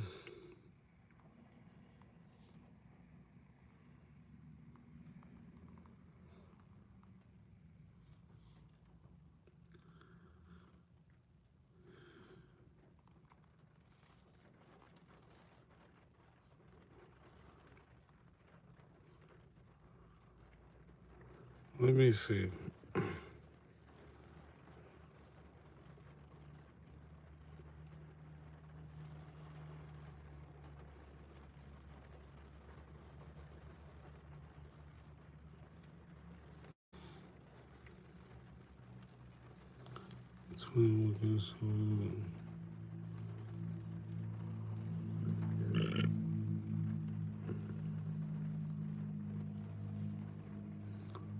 Yup. I love my channel. Hell yeah. Hell motherfucking yeah. I love my fucking channel. My last words, give Rich Gang my phone. Hold on. Do I got the original? Yeah. Yo, we are fucking badass. Like, wait a minute. All right, hold on. Hold on.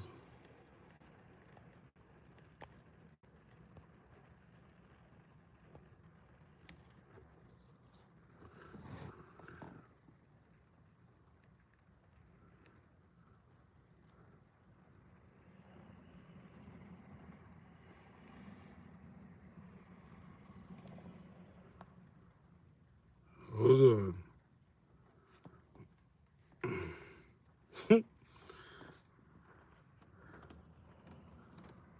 Yeah, if you just tapping in, Reggie.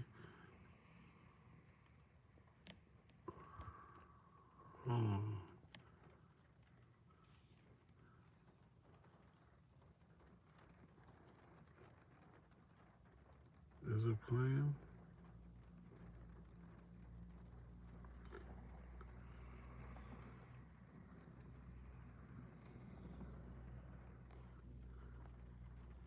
Oh, it's finished. It's a short. It's like 15 seconds. It's like 30 seconds. That's why. Okay.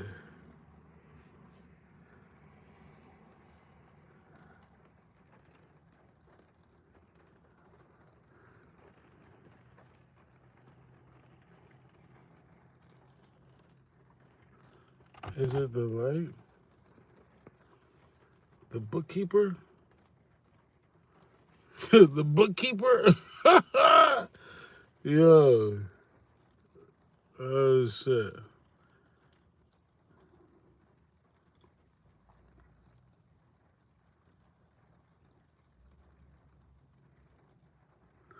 All right, so yeah, so we definitely got the original video. I'll post it for you guys so you can actually see.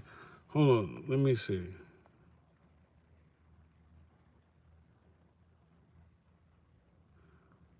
Because I want y'all to see this.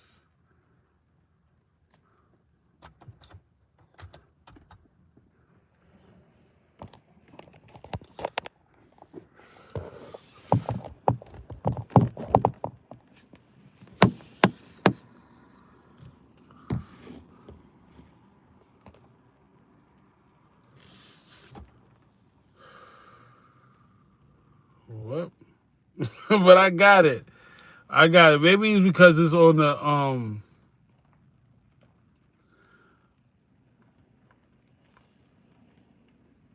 but I got it. We're gonna leak that. That's fucked up. Reggie Wright denies that. Yeah, I wanted to play this interview. Yeah, we working. Wait a minute. That's fucking funny.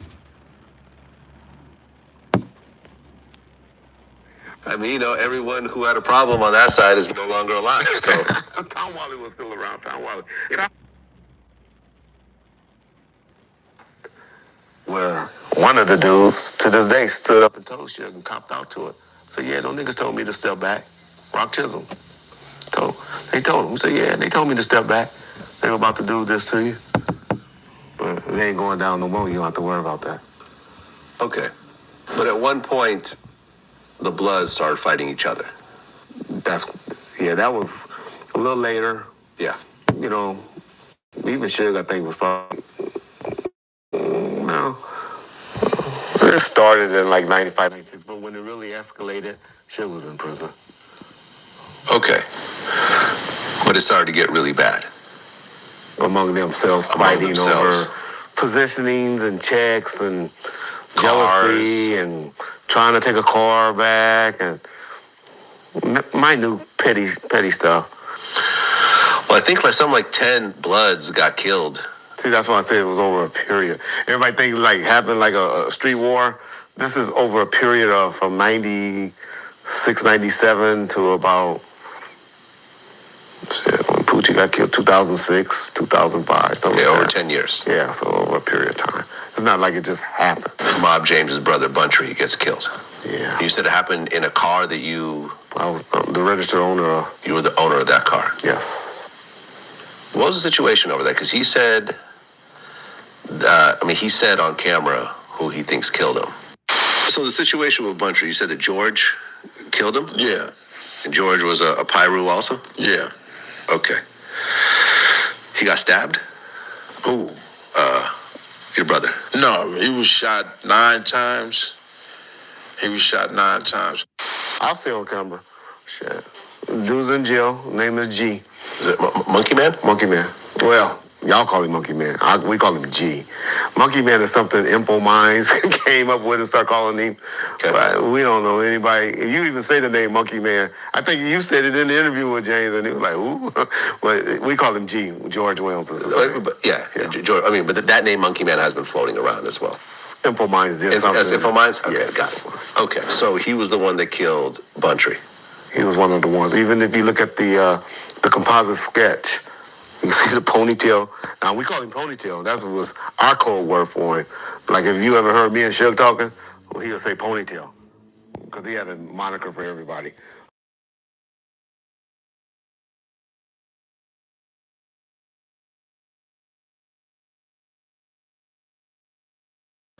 In one of those federal task force, did 30 years. He's been out for about 5 years now. Since about 2006, 2007, he's been out. Okay. Was he the biggest drug kingpin in Compton? He was big. Fink was big. What that I know of, yeah. I would put him in the top 5. Okay. Because he allegedly had millions of dollars ready to invest in death row in the beginning. I only heard, and Suge only give him credit for about 500,000. Still a lot. A lot of money. A lot of money. From a guy that's what that I know of, yeah. I would put him in the top. Okay. What was he known as in Compton during that time? The cop. But never had any run-ins or met Keefe until maybe an incident or two, in Compton. So that would be like 92, 93, something like that. Okay. Knew who he was, knew his mama house and all of that, but no interactions, no arrests or anything like I did with some of the other people. Okay, so you never arrested him? No. Okay. What was he known as in Compton during that time? He was an asshole. He was Pat Johnson's boy. Pat Johnson is who? Pat Johnson, a guy that was one that was allegedly supposed to have been Suge's front money. Harry will get the credit, but actually it was Pat Johnson, PJ, that gave up a bunch of money. He ended up getting 30 years, but he recently been out about 2 or 3 years. Should never give Harry credit, But David Kenner, who's the attorney, he was Harry's attorney, and he was Pat Johnson's attorney. Okay. And who was Pat Johnson? What did he do? He was a big-time drug dealer that, like I said, got caught in one of those federal task force, did 30 years. He's been out for about 5 years now. Since about 2006, 2007, he's been out. Okay. Was he the biggest drug kingpin in Compton? He was big. Fink was big. What that I know of, yeah. I would put him in the top 5. Okay. Because he allegedly had millions of dollars ready to invest in death row in the...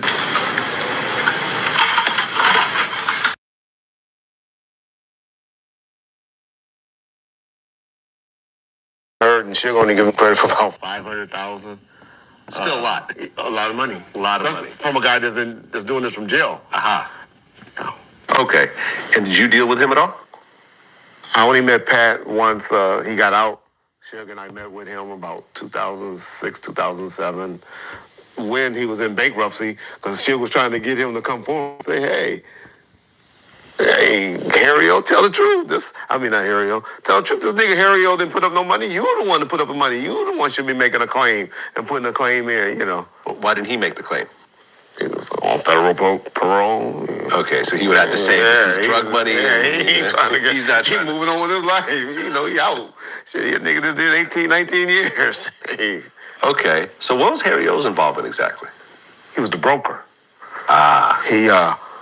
David Kenner was the attorney, and he was the one that was like, hey, Pat or whoever, it was a couple other guys, y'all need to invest in this company. I'm about to start, I got rap a lot. He tried credit for starting helping out Lil J as well. Y'all do the research, and I got this company and I got this. He the one that gave Denzel his break in checkmates, the play checkmates and stuff like that. So Harry-O was in the business. He Godfather Entertainment, something like I think Godfather Entertainment. Mm-hmm. So he was doing things. Then Harry-O was big. He was doing this stuff, but the government found a lot of the money when they came and finally took him down. And man, as I'm learning right now, no fucking attorneys kicks your butt when you're going through a case. And they just drain you. They drain you. Aha. So this is the real guy that allegedly started Death Row, who funded Death Row. That's what Suge Knight told you. Yeah. Okay. And since he did all those years and got out, he wasn't trying to make any claims, or he was just happy to be out. He was happy to be out. Did you know about James back then? Hey, pork butt, why you implicate Suge like that? Government found a lot of the money when they came. Oh, shit. He tried to take credit for starting helping out Lil J as well. Y'all do the research, and I got this company and I got this. He the one that gave Denzel his break in checkmates, the play checkmates and stuff like that. So Harry-O was in the business. He Godfather Entertainment, something like I think Godfather Entertainment. Mm-hmm. So he was doing things. Then Harry-O was big. He was doing this stuff, but the government found a lot of the money when they came and finally took him down. And man, as I'm learning right now, no fucking attorneys kicks your butt when you're going through a case. And they just drain you. They drain you. Aha. So this is the real guy that allegedly started Death Row, who funded Death Row. That's what Suge Knight told you. Yeah. Okay. And since he did all those years and got out, he wasn't trying to make any claims, or he was just happy to be out. He was happy to be out. Did you know Mob James back then? I've been knowing Mob James since him probably 4th grade, me the 2nd grade. Okay. And what was Mob James' stature in the, mid to late 80s? He grew. None of us we were just athletes or trying to play, little league sports or, probably one until Mob started blowing up as a big.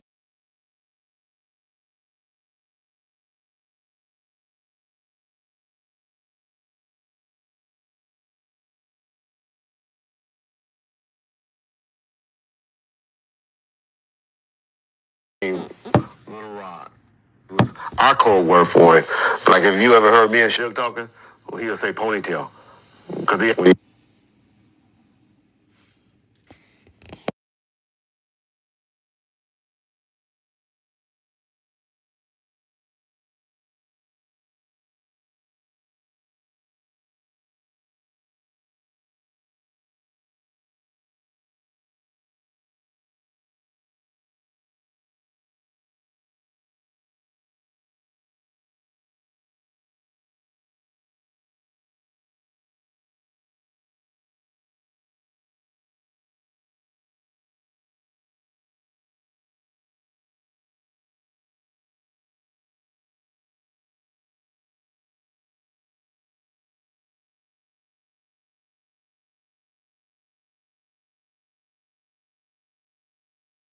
like if you ever heard me and Suge talking, well, he'll say ponytail.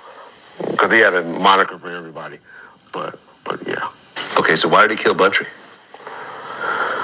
All right. There was this dude, it's this guy named Little Rod, Roger Reed, and George They had this boy named Vincent Buchanan, who was V-Dog. He got killed in Compton, tortured, dropped off, handcuffed, dropped off on Central in front of the cemetery.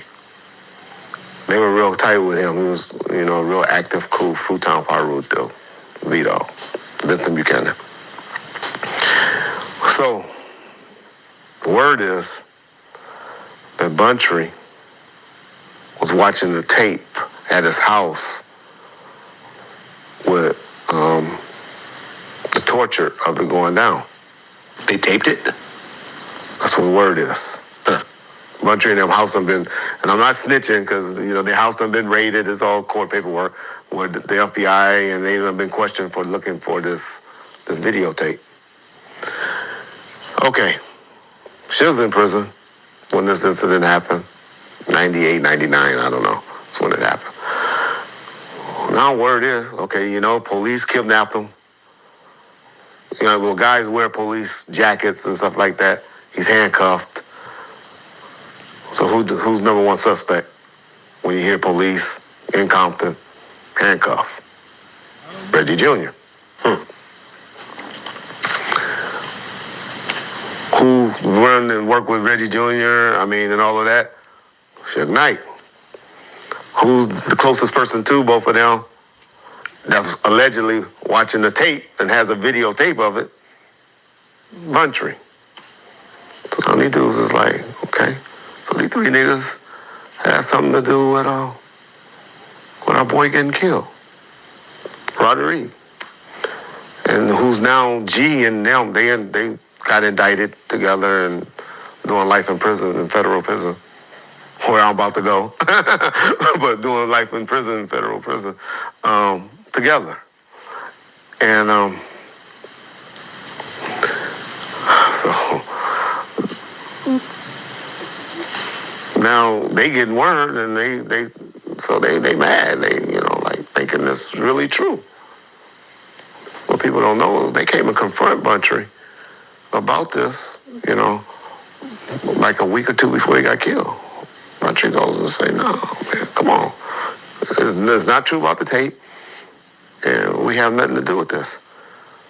A little bit prior to that, they killed a dude that's one of the dudes that actually did it. His name is David Brown, in front of Buntry house. That was a message. They followed him over there, killed him, shot his girlfriend. She still don't have an arm from that. But killed him in front of Buntry house, sending a message. Then they come and talk to Buntry. He denies it and all of that. And they called me. Said, Lil Reg, we don't believe you had anything to do with this anymore. But we want to know where Suge live. We want to get him. We give you $50,000. Like, fools, what are y'all talking about? Are you still a cop at this point? No. Okay, no, you've already, you're gone at this point. 99, 2000, something Okay. like that. I'm like, what are y'all talking about? But you're still connected to law enforcement. Yeah. You're telling an ex-cop All of this, right? that they want you to join into a murder, basically. Actual, like, nigga, I'm not mad at that nigga like that. We against each other. This is like 2002, 2000. But I ain't mad at him. What are y'all talking about? We told y'all we have nothing to do with this bullshit. This is some bullshit, Where is it coming from? If Buntry, because word on the street was Buntry was watching the tape. If Buntry had the tape or watching the tape, we don't know why. But me and Suge ain't had nothing to do with this. I call Suge, tell Suge, hey, these niggas is, Suge, I ain't worried about those niggas. So everybody's starting to meet and talk and meet with people and all of that. And they had meetings behind it. But they still believe it. And they've been at the Buntry ever since. And they killed Buntry. In your car? In my car. Did they try to somehow tie you into it, or since it is your car? Or Well, the stupid conspirators out there, I don't even want to say their names because people start giving them views or something. Yeah. But they're going to say, Reggie Wright Sr. was in the car, and he took off and ran. Where did that come from? Because they don't know. Well, I think Frank Alexander said it, but They get mixed up because the car was registered to Reggie Wright Jr. So I've been contacted by the FBI, and we all this done been talked about. So stuff I'm talking about, y'all go report it. They'll be like, we done heard this stuff in 2003, 2004. Well, when I interviewed Mob James, I mean, he said from his point of view that at one point, Suge felt like he couldn't control all the various street guys. Yeah, and he started to... When he talking, that's a little earlier. Okay. Yeah. Right. So, but before that, he said that Suge started to get guys to turn against each other. Death Row was fighting... The homies is clashing at each other like this now. Because they were fighting over money. Over the shit that Suge was saying and doing. Yeah. Over... Yeah, let's say, not just the money now. It's, okay, you fucking with my homie, this is my dog, and now everybody is fighting each other. You know what I'm saying? And when I tried to tell them that this shit is coming, nobody wanted to listen to me. You know what I'm saying? And then guys started doing that bullshit. Oh, sure. Guys started getting busted. They would find dope in their cars, and since... No, so that part's not true. No, and since true. He had police on his payroll, you can go have a police go and search some guy's car, find some dope, and then... Shine shopping online.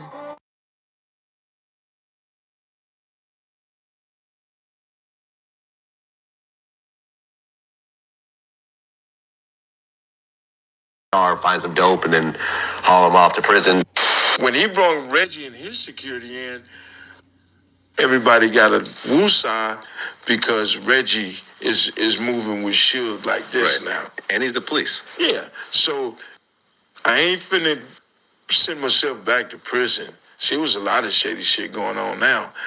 Now you got brothers, they finding the stashes in your car. Everybody that was getting mad at Suge, they find the stash in the car. Now he doing 5-6 years in prison. He had a way to get rid of the ones that he was really afraid of. That happened one incident with me and this guy by the name of Neckbone, Roger Williams. Neckbone, who was part of the MGM fight. Yeah. Wow. Oh, shit. Digging in the archives. Oh, shit. Neckbone. Oh, shit. Neckbone part of the reason also of the conspiracy takedown of discretion. Oh, shit. Neckbone. That's crazy. Where's Neckbone and Perk button? Can I get them both on the screen? There you go. Wow. Neckbone. Back to prison. See, was a lot of shady shit going on now. Now you got brothers, they finding the stashes in your car. Everybody that was getting mad at Suge, they find the stash in the car. Now he doing 5-6 years in prison. He had a way to get rid of the ones that he was really afraid of. That happened one incident with me and this guy by the name of Neckbone, Roger Williams. Neckbone, who was part of the MGM fight. Yeah. Okay. In the Live and Die LA.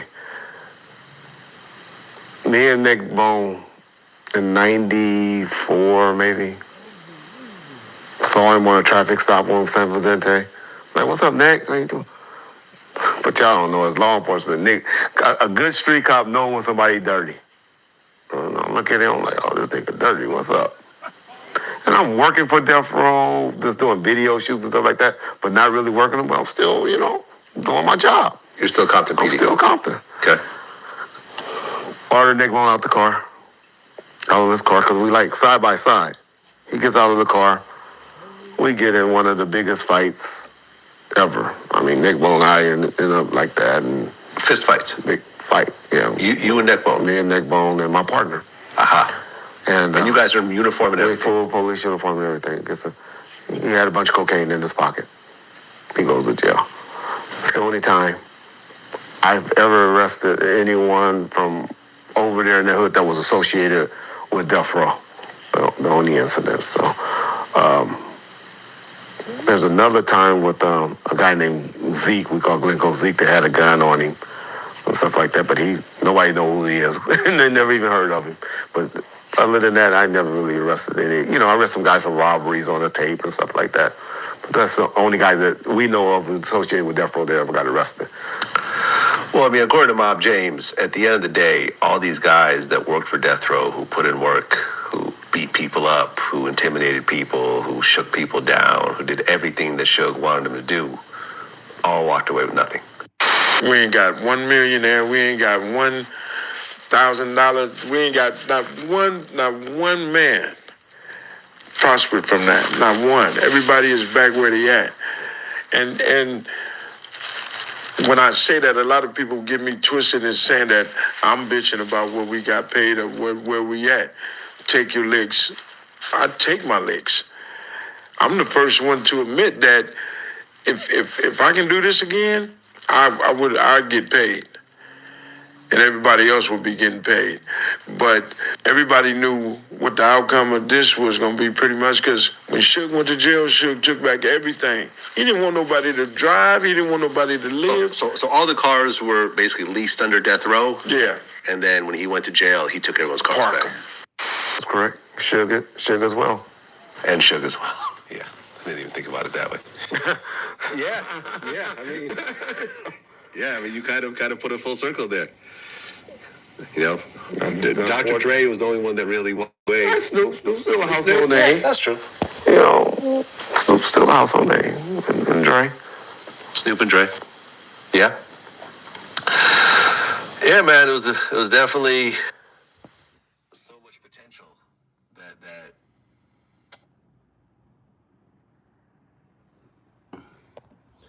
If you just tapping in, what's good with y'all?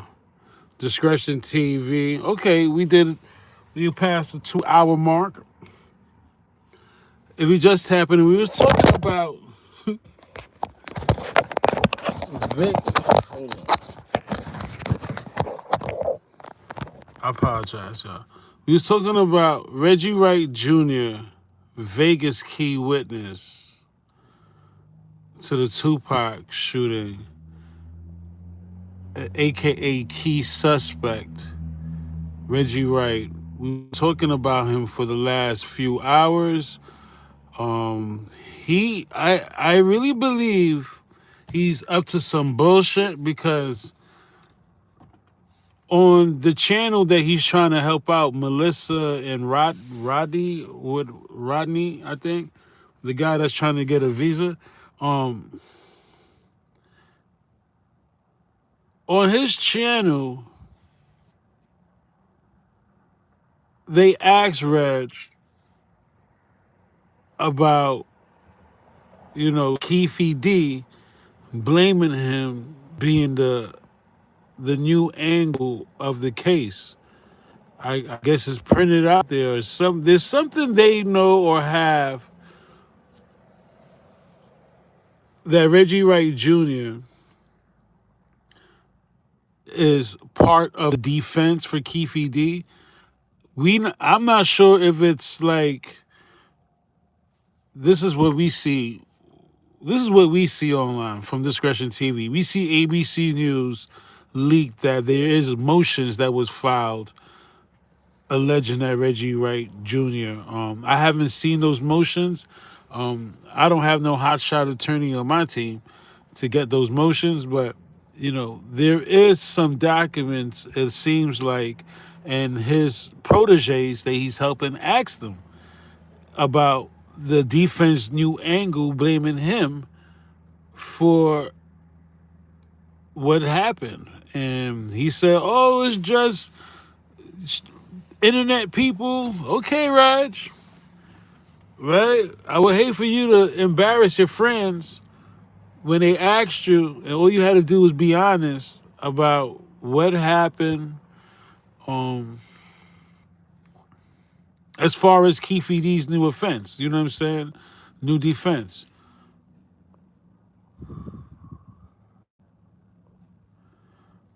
$21 guns. So yeah, that's what we was talking about in the beginning. Now, again, the story with Neckbone, very, very important that we keep our eyes on what happened with Neckbone.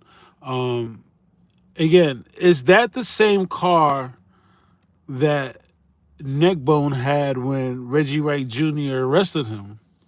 And was that the same stash box? Because if, I'm just saying, if Reggie knew where Neckbone's stash box was, could he have jammed it up? No puff on the replay?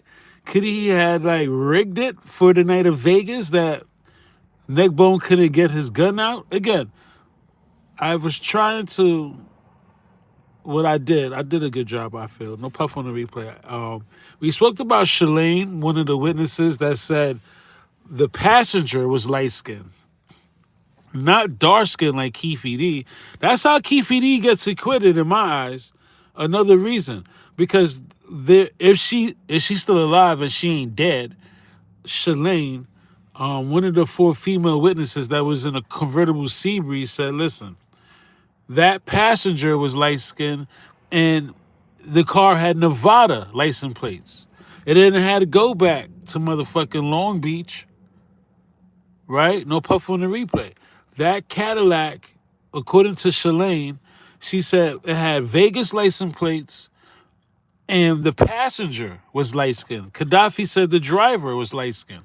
So that's how we got 2 light-skinned ninjas, right? So Shalane again said, look, I saw a dark-skinned guy about 6'4", which was probably Neckbone. I think we should all agree, like, Neckbone was probably that guy that she saw. Good job, Tino, in the first season. Well, we were saying, Neckbone, you were that guy that Shalane saw who was waving a gun at Pac and Suge. Or, I don't know. Again, her shit is crazy. No puff on the replay. She said she don't know if he shot the gun, but he was aiming the gun. Real dangerous. So again, according to Neckbone, and we can actually play that audio. Let's go to Neckbone real quick. According to Neckbone, he couldn't get his gun out the stash box. That's what kind of scumbag Reggie Wright Jr. is. You see, Reggie knew Neckbone because Reggie admitted he was working for Death Row. Neckbone wasn't new to the crew. He wasn't a new Pyro rookie, right? So Reggie Wright Jr. and whoever his partner was, uniform cops, uniform busters, uniform crooked pigs, right? Reggie Wright Jr., what he did was take advantage or try to take advantage. He tried to say Neckbone had a swollen eye. I've never heard Neckbone talked about that story. Interesting. Drop comments below. In any of Neckbone's new interviews, did he leak that or read or even tell the story? Not, or I don't know. What do you call that? What do you call that? That's what kind of scumbag Reggie Wright Jr. was.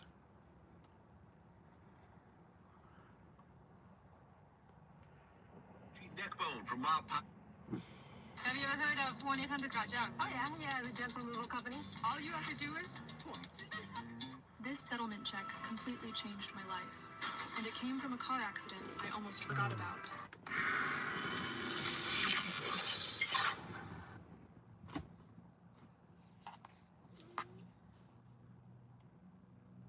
But it's all kind of hitters.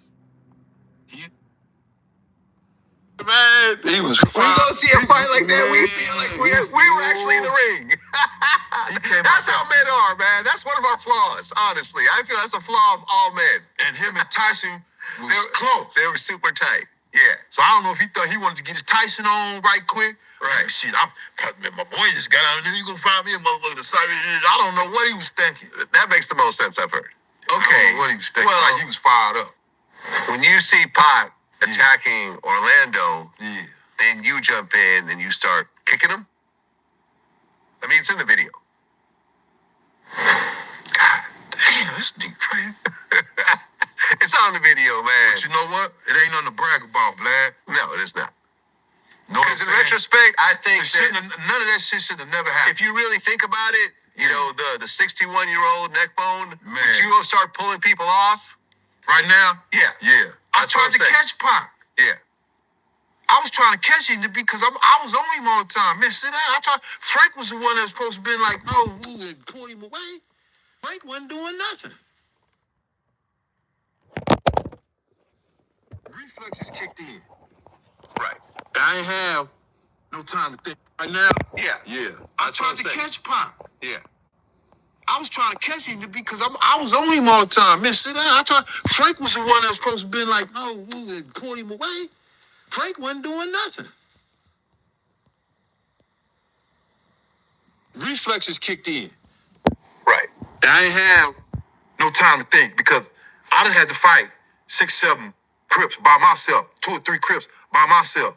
You know, they was trying to get me, but I ain't never got stomped out. I ain't never been on my back. I ain't never had no black eye, busted lip, bloody nose, none of that. I might have had a couple of hickeys or something like that, but I done had to get out. I didn't ball. I ain't never balled up like old boy balled up on the ground. He ain't even had no fighting.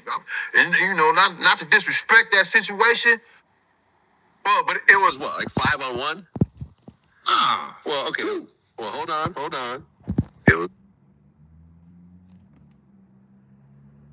Tupac. Bloody nose, none of that. I might have had a couple of hickeys like that, but I done had to get out. I didn't ball. I ain't never balled up like old boy balled up on the ground. He ain't even had no fighting. And, you know, not to disrespect that situation. Well, but it was what, like 5-on-1? Well, okay. 2. Well, hold on. It was Tupac. Pac did the thing, and that was it. He was out of it. Pac put the whoop down, you know, the initial. Well, but if you look at everyone involved, it was Tupac, Suge, Buntree. Was Trayvon involved? Nah. And you? Suge was trying to break it up too.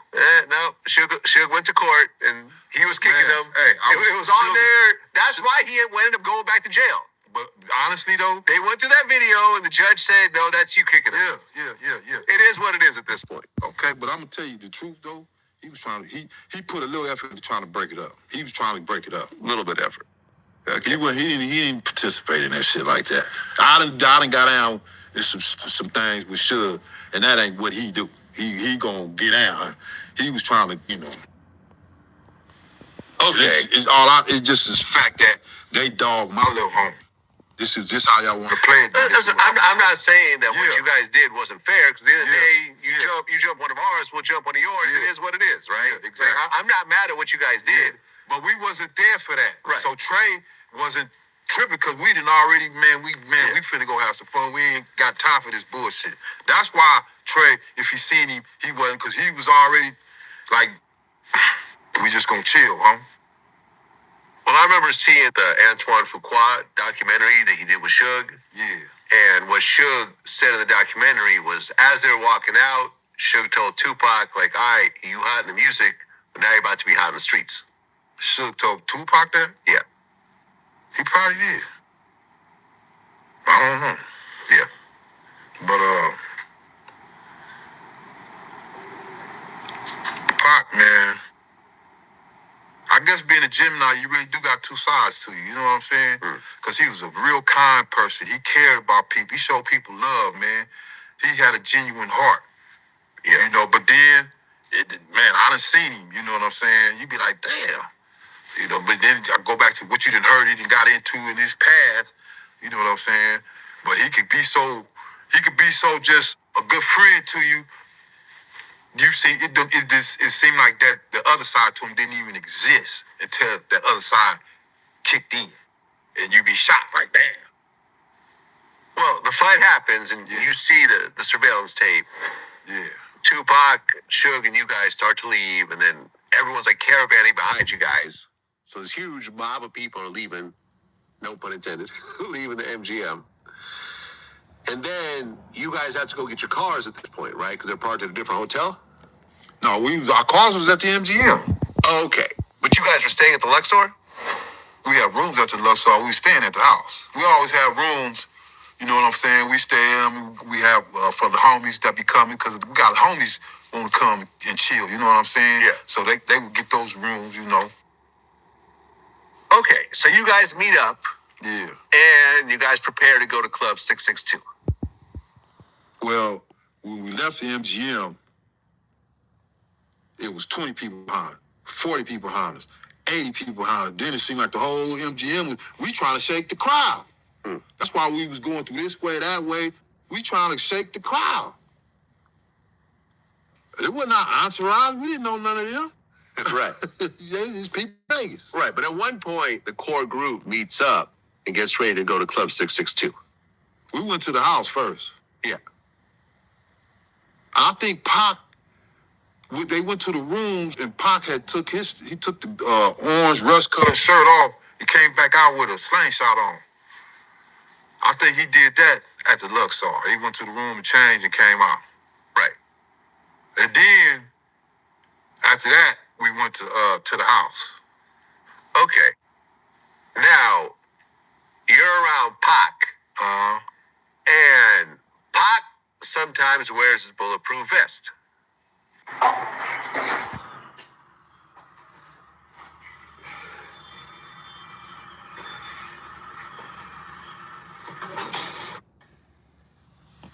And you mentioned to him, Pac, where's your vest? Exactly. What did he say? See, 662, the ventilation was messed up.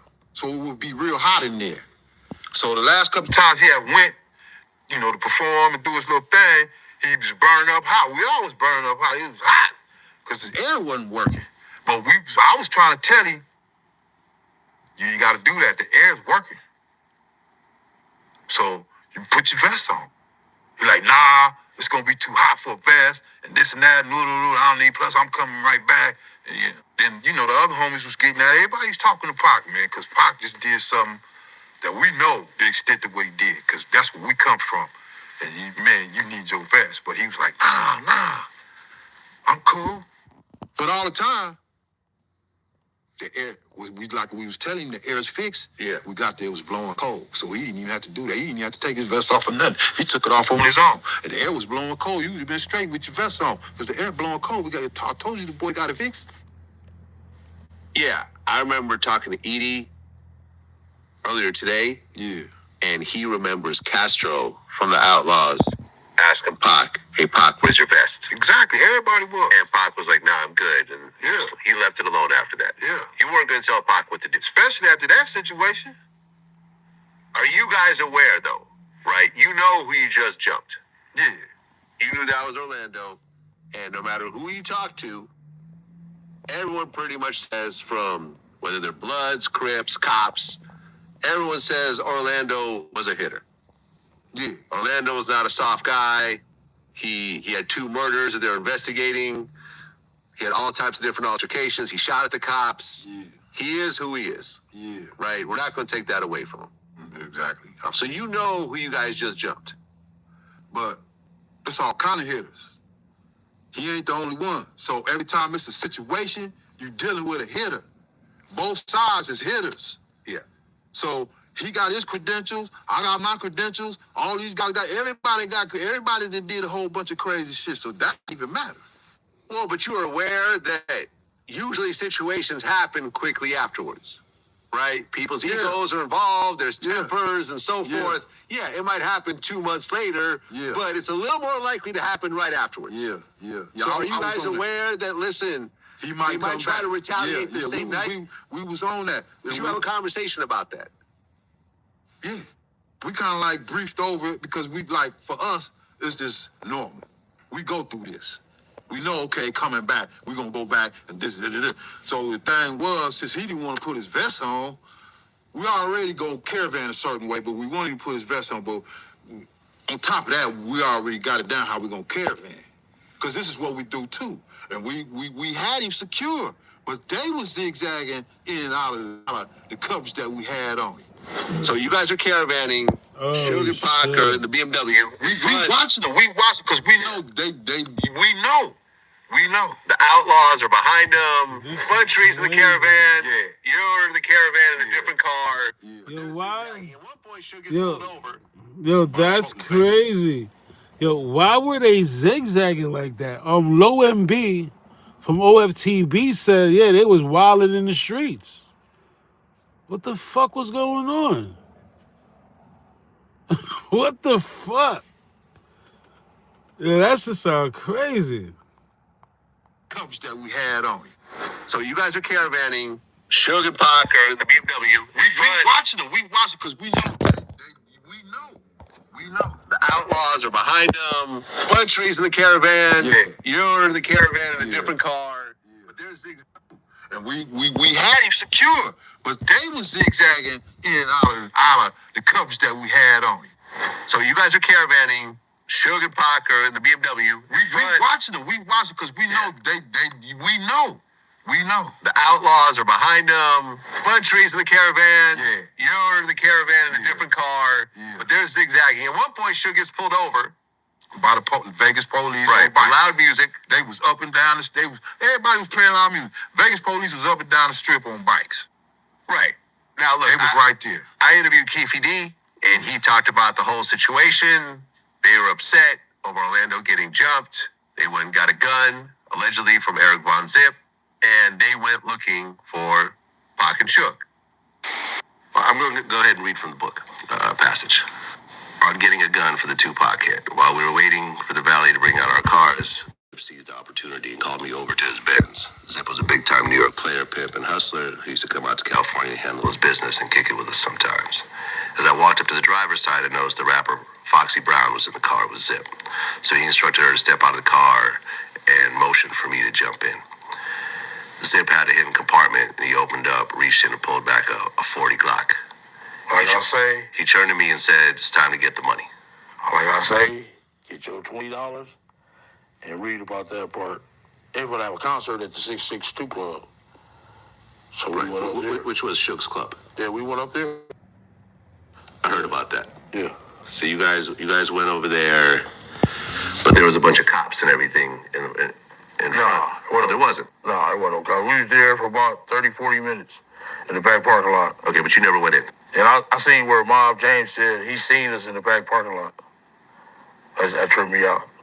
Were you in Vegas? Yeah, you were I in Vegas. ran 662. I was running the club at the time. Right. Reggie Wright was there, but I was doing the door and all of that. Right, and your brother Buntry was there as well. Buntry was at the fight. Yeah. He went to the fight with him. We already knew it was finna happen. That they was coming to Vegas, the whole nine. And then when they came, they pulled up in front of 662. I alerted a bunch of them and told them that Keefe-D and them out here, the Southsides is out here. And they drove off. Yeah. They allegedly went to Club 662. Mob James was there doing security. He claims that he saw the car pull up and so forth. But they don't see him there, so they keep driving around. And then they see Pac out the window talking to some girls. So you guys are driving around, and then you hear these girls say, "Tupac, Tupac." No, we coming up, what's the name? What's that, Flamingo? Yeah, I think that's Flamingo. We was coming up Flamingo and got to the light. We was gonna go drink and smoke some weed, and he happened to be hanging out the window. He's hanging out the window like he was in a parade. Tupac. Yeah, he was. They was talking to, man, it was all kind of females was on. A bunch of girls. But he was hanging out the window, talking to the girls. Cars. Yeah, he doing his thing. They pull up, they open fire, Pac gets hit, Suge gets grazed. Play through the middle. Let's make this fight count. The game between games. Play Candy Crush now. I got $70,000 from what most people would call a little fender bender, and it wasn't just me. I was on my bike, and over the radio, some other officers came on and said there's shots fired at the corner of Flamingo and Koval, and that there were vehicles fleeing the scene. Do you remember hearing the gunshots? Yeah, I heard it's probably like 14 shots. 12, 14 shots. And while the shit was going off, I'm trying to get my thing out the stash. But my stash was always messing up. So it's stuck. The airbag will come out. You know what I'm saying? I'm hearing the cars burn rubber. So when it finally come out, I jump out the car. The Cadillac is gone already. because I'm looking out and I'm looking out and I see a car driving fast. And Suge and them was right behind him with a flat tire. He chasing them on a flat tire, him and Pop. Yeah. And then the homies was behind them. And they all got stopped. And Bunchy made it pass, you know what I'm saying? By that time, because I'm on the sidewalk, and I'm on the sidewalk now. Right after the homies pass, Bunchy and them pass, I can't do nothing because they in the back. I might hit one of them. So when they got stopped, Bunchy got past them, you know what I'm saying? But they was way down. I could see all that. They was gone. When he fired a couple shots, they was way out the way. So they had put the homies face down in the street. Yeah. And they handcuffed them.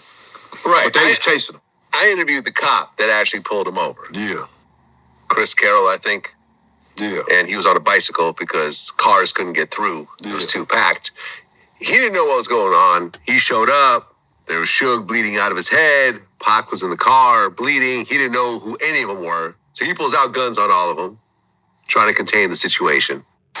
I knew that one of these guys, one of the cars at least, was involved in a shooting, but I had no idea who anybody was. So as soon as the cars stopped, the doors popped open, and everybody kind of just jumped out to see what was going on. And I pulled out my gun, and I tried to yell at everybody to get down on the ground.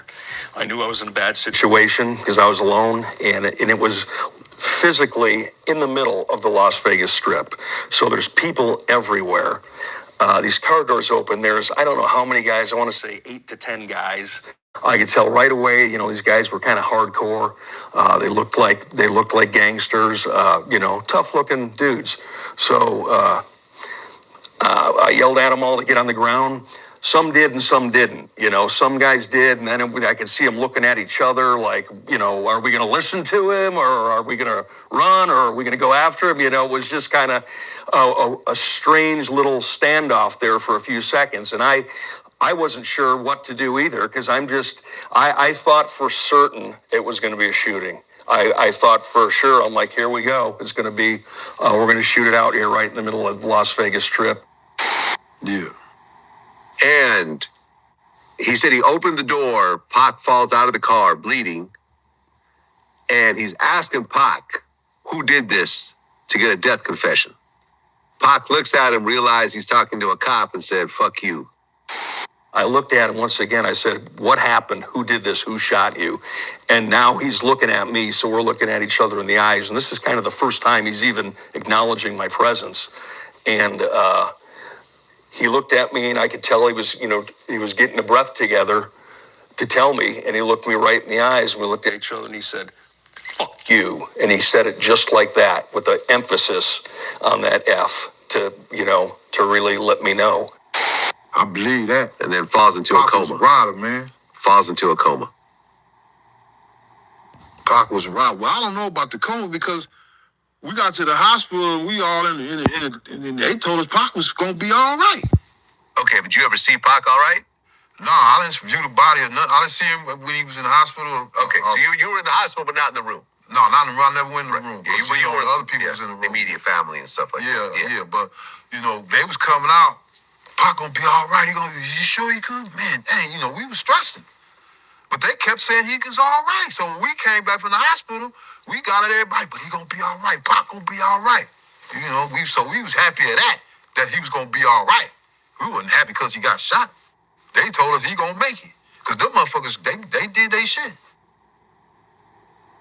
After he got shot, did you think it was Orlando at that moment?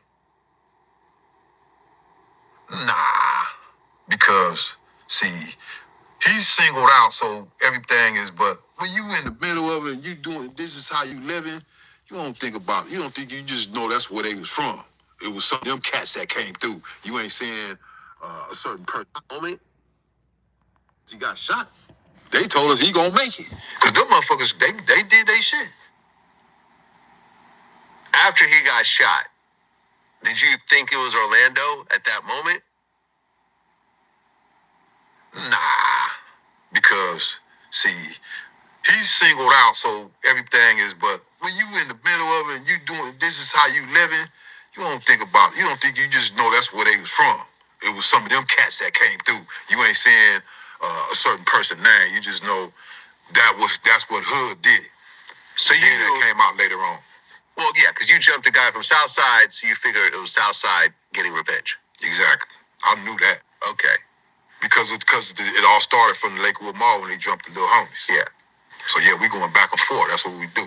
So the doctors are saying Pac is going to be alive and so That's forth. what the word was. But then 6 days later, it was announced that they actually pulled the plug and let him die. Because ultimately his mom made the decision that it was better to let him pass at that moment. And look, I'm the one that had to give my dad a do not resuscitate. Who cares? I was mad at and they would have just let everybody who was surrounding them stay like they was, we'd have been straight. But they don't. You know what I'm saying? Then it was back. Where was all these Family proof your family. With place alerts by Life 360. In real estate, timing is everything. Realtor.com's market clock tracks your local security people and mad. And then you reviewing back. Where was all these security people at? The security. Where y'all at? You know, man. But like I said, when we was waiting on our cars, we had Pac posted from Remember, we was watching him and everything because we had to take over because they ain't showing up. Frank standing there, but he looking all, you know what I'm saying? Then when it was time to go back to the house, we got our cab, we was straight because there wasn't that much traffic going that way. And when we left the house to go to the club, the whole time we trying to, you know, but they zigzagging and doing this, and then the police right here, the police over there. If we would have just went straight and they would have just let everybody who was surrounding them stay like they was, we'd have been straight. But they started, man, I got blocked in. I got blocked in by a car on this side. And the island, you know how the streets had the island, was blocked me in on that side. I couldn't go over because I'm on rims. And I had just cracked my rim about a month before that on a whole other incident we had got into at the club with somebody else, with the homies. We was just some shit. And I cracked the rim, you know what I'm saying? Couldn't drive. So I knew I couldn't go over that island or bust my rim. That's why I jumped out the car. Did you ever confront Frank Alexander? Nah, I didn't say nothing to him. I just didn't have no more rap for him no more. Yeah. He felt it though, believe that, because we and Frank was cool. But they know they know. You know, but that wasn't gonna bring Pac back, but still at the same time, yeah, he cause I don't know, man. Pac was living. He was modeling, he was doing movies, oh, yeah. he was around a lot of stars, and Frank around all this stuff now, man. And Frank's kind of, you know, he was kind of like, you know what I'm saying? He was kind of, he wasn't like he was at first. He started kind of being a little more, but he was on point, but, you know, Pac had him around a lot of stuff that the average person eyes gonna get big about, like, ooh, that's such a, ooh, what y'all doing? Ooh, you know, he had him all overseas, all kind. He had him, that was his bodyguard. Yeah. Pac chose him. I want him to be my bodyguard. Frank should have been on it, man. Well, you guys get back to Compton. Yeah. And a war breaks out. Well, the war started in the Lakewood Mall. Right. Well, but after Pac got killed. Yeah. But I see what you're saying, yeah. It got put on steroids. Yeah. That's Right. Because we had to get our game. It was on us. It's like playing ping pong. I'm gonna serve it to you. You gotta serve it back. If I might get a slam in, you know what I'm saying? You might get a slam in. But we finna go back and forth until further notice. This finna go down, and that's what it was at. Back and forth. Everybody. Yeah, but all they know, they didn't come through the hood to do nothing. Not where we was from. They didn't come to mine. Well, yeah, 14 people got shot, and 4 people got killed. Yeah. A little girl got shot. Yeah. Both sets knew who the players were in the shooting. They knew it was Southside that did the shooting. So naturally, the retaliation is going to start going. So I think the Bloods started it. And then from there, they retaliated because of that and went and shot a couple of Bloods. And it was on. It was on. What happened was that all the players that were from Compton came back to Compton. And we were told that, hey, Southside was responsible for the shooting of Tupac, so it's coming back to Compton, and what that meant to us, a war was about to start. And sure enough, like 2 days later, it started.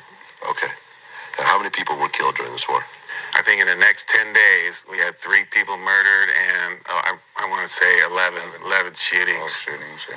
Between Southside Crips and the mob Pyru and Looters Park. There was a lot of shootings in the neighborhood, our neighborhood. But our neighborhood was mainly, was doing a lot of shooting too. All hell broke loose, basically. My homeboy, he wasn't even banging. He was an older cat. He got shot in the back of the head.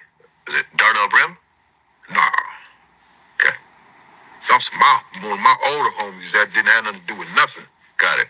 This used to be, you might catch him walking down the street late night or something. Yeah, they got at him. Yeah, there was a guy named Bobby Finch who got murdered. Yeah. And from what I understand, there's a guy named Corey Edwards was the actual target. It was a guy that brought Biggie around the Southside Crips. His name was C-Rag. And his next door neighbor, Bobby Finch, got murdered by accident. They tried to put that on you. Yeah.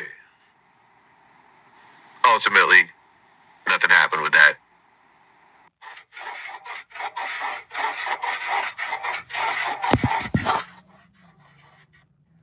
You actually knew Bobby Finch? Yeah.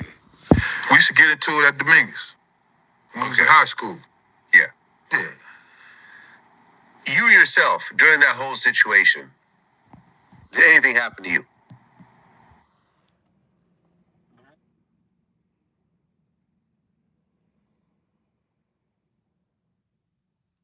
And then that's what they brought to court. But in the back seat, on the floor, you had the like a Tide washing thing, with the detergent in it, and you could see what had spilt all in the back on the floor. And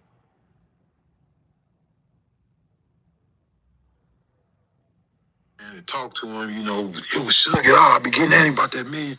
It was being said, you know what I'm saying? I tried to figure out what I could have did, and he still be alive. Yeah, I seen it. That's understandable. That's his brother. Yeah. Were you and Mob James close? Me and Mob was cool. Yeah. They always, you know what I'm saying? And that'd be hurting my heart that, you know what I'm saying? But Mob. Well, they said that Suge owed him $1 million at the time he got killed. Is there any truth in that? Well, it was being said, you know what I'm saying? I was locked up in Bunchy when I used to call Bunchy House, you know what I'm saying, and talk to him, it was Suge Knight. I be getting at him about that million.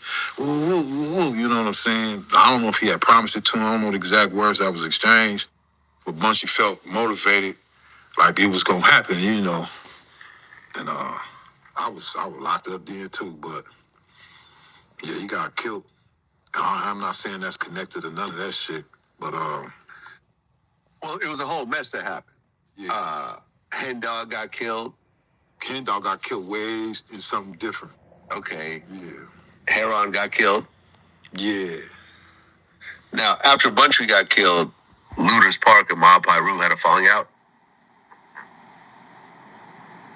Well, like I say, you get one of us, we're gonna get one of y'all. That's just the rules of gangbang. That ain't even no set rules. That's just how it go. That's just a reflex. Right. Then in 2003, Poochie got killed. That was one of your friends as well? Yeah, me and Poochie was, Poochie, CJ, and Shady Grady, we was, cellies in the county jail way back when I was a youngster. You know what I'm saying? Yeah, he was, you know what I'm saying? They took care of me, but I was doing my thing then too. I was getting my little phase on, going away to visits, and, motherfuckers trying to rush me in the holding tank. I got out, and I just bag up against the wall, I just go swinging. I ain't gonna stop swinging. I hit a couple police swinging at. Well, because a year after Tupac gets killed, Biggie got killed. How'd you feel when Biggie got killed? Well, I ain't feel nothing. I ain't feel nothing. Yeah. Because by that time, I ain't even gonna say by that time. I'm just used to murder. I'm just used to murder. Well, I spoke to a lot of people over the years. Yeah. Greg Kading, he feels that Poochie was the one that was hired to kill Biggie. When I brought Poochie's name up to Mob James, he said he doesn't know, but he's the type of dude that he wouldn't be surprised if he was the one. Who do you think killed Biggie? I think Poochie was involved. I think Suge Knight orchestrated it through his, at the time, girlfriend / baby mama. I think she was the intermediary between Suge and at least one of the co-conspirators. I do believe Poochie was directly involved. When you hear the theory that Poochie was the shooter, what is your take on it? Right on. Wow. Mob James is something else. When you feel people are putting Poochie as Biggie's killer, how do you feel? Someone who you were friends with.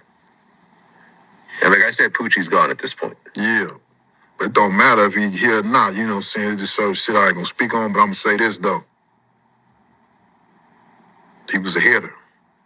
Wow. That's what I heard. He was a hitter. Wow. How did you feel about so many of the mob pyramids? Ridiculous.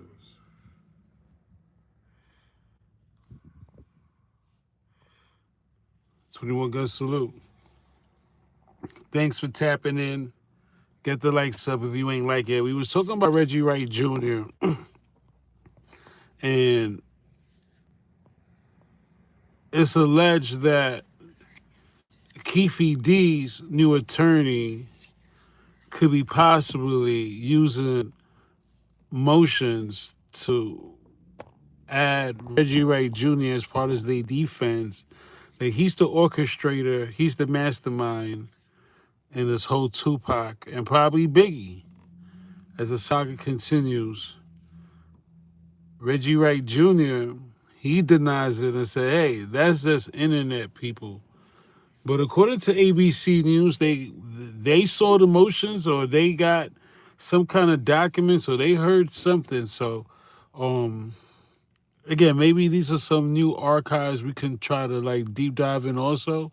Whatever motions the attorney filed to see how it looks, what it details.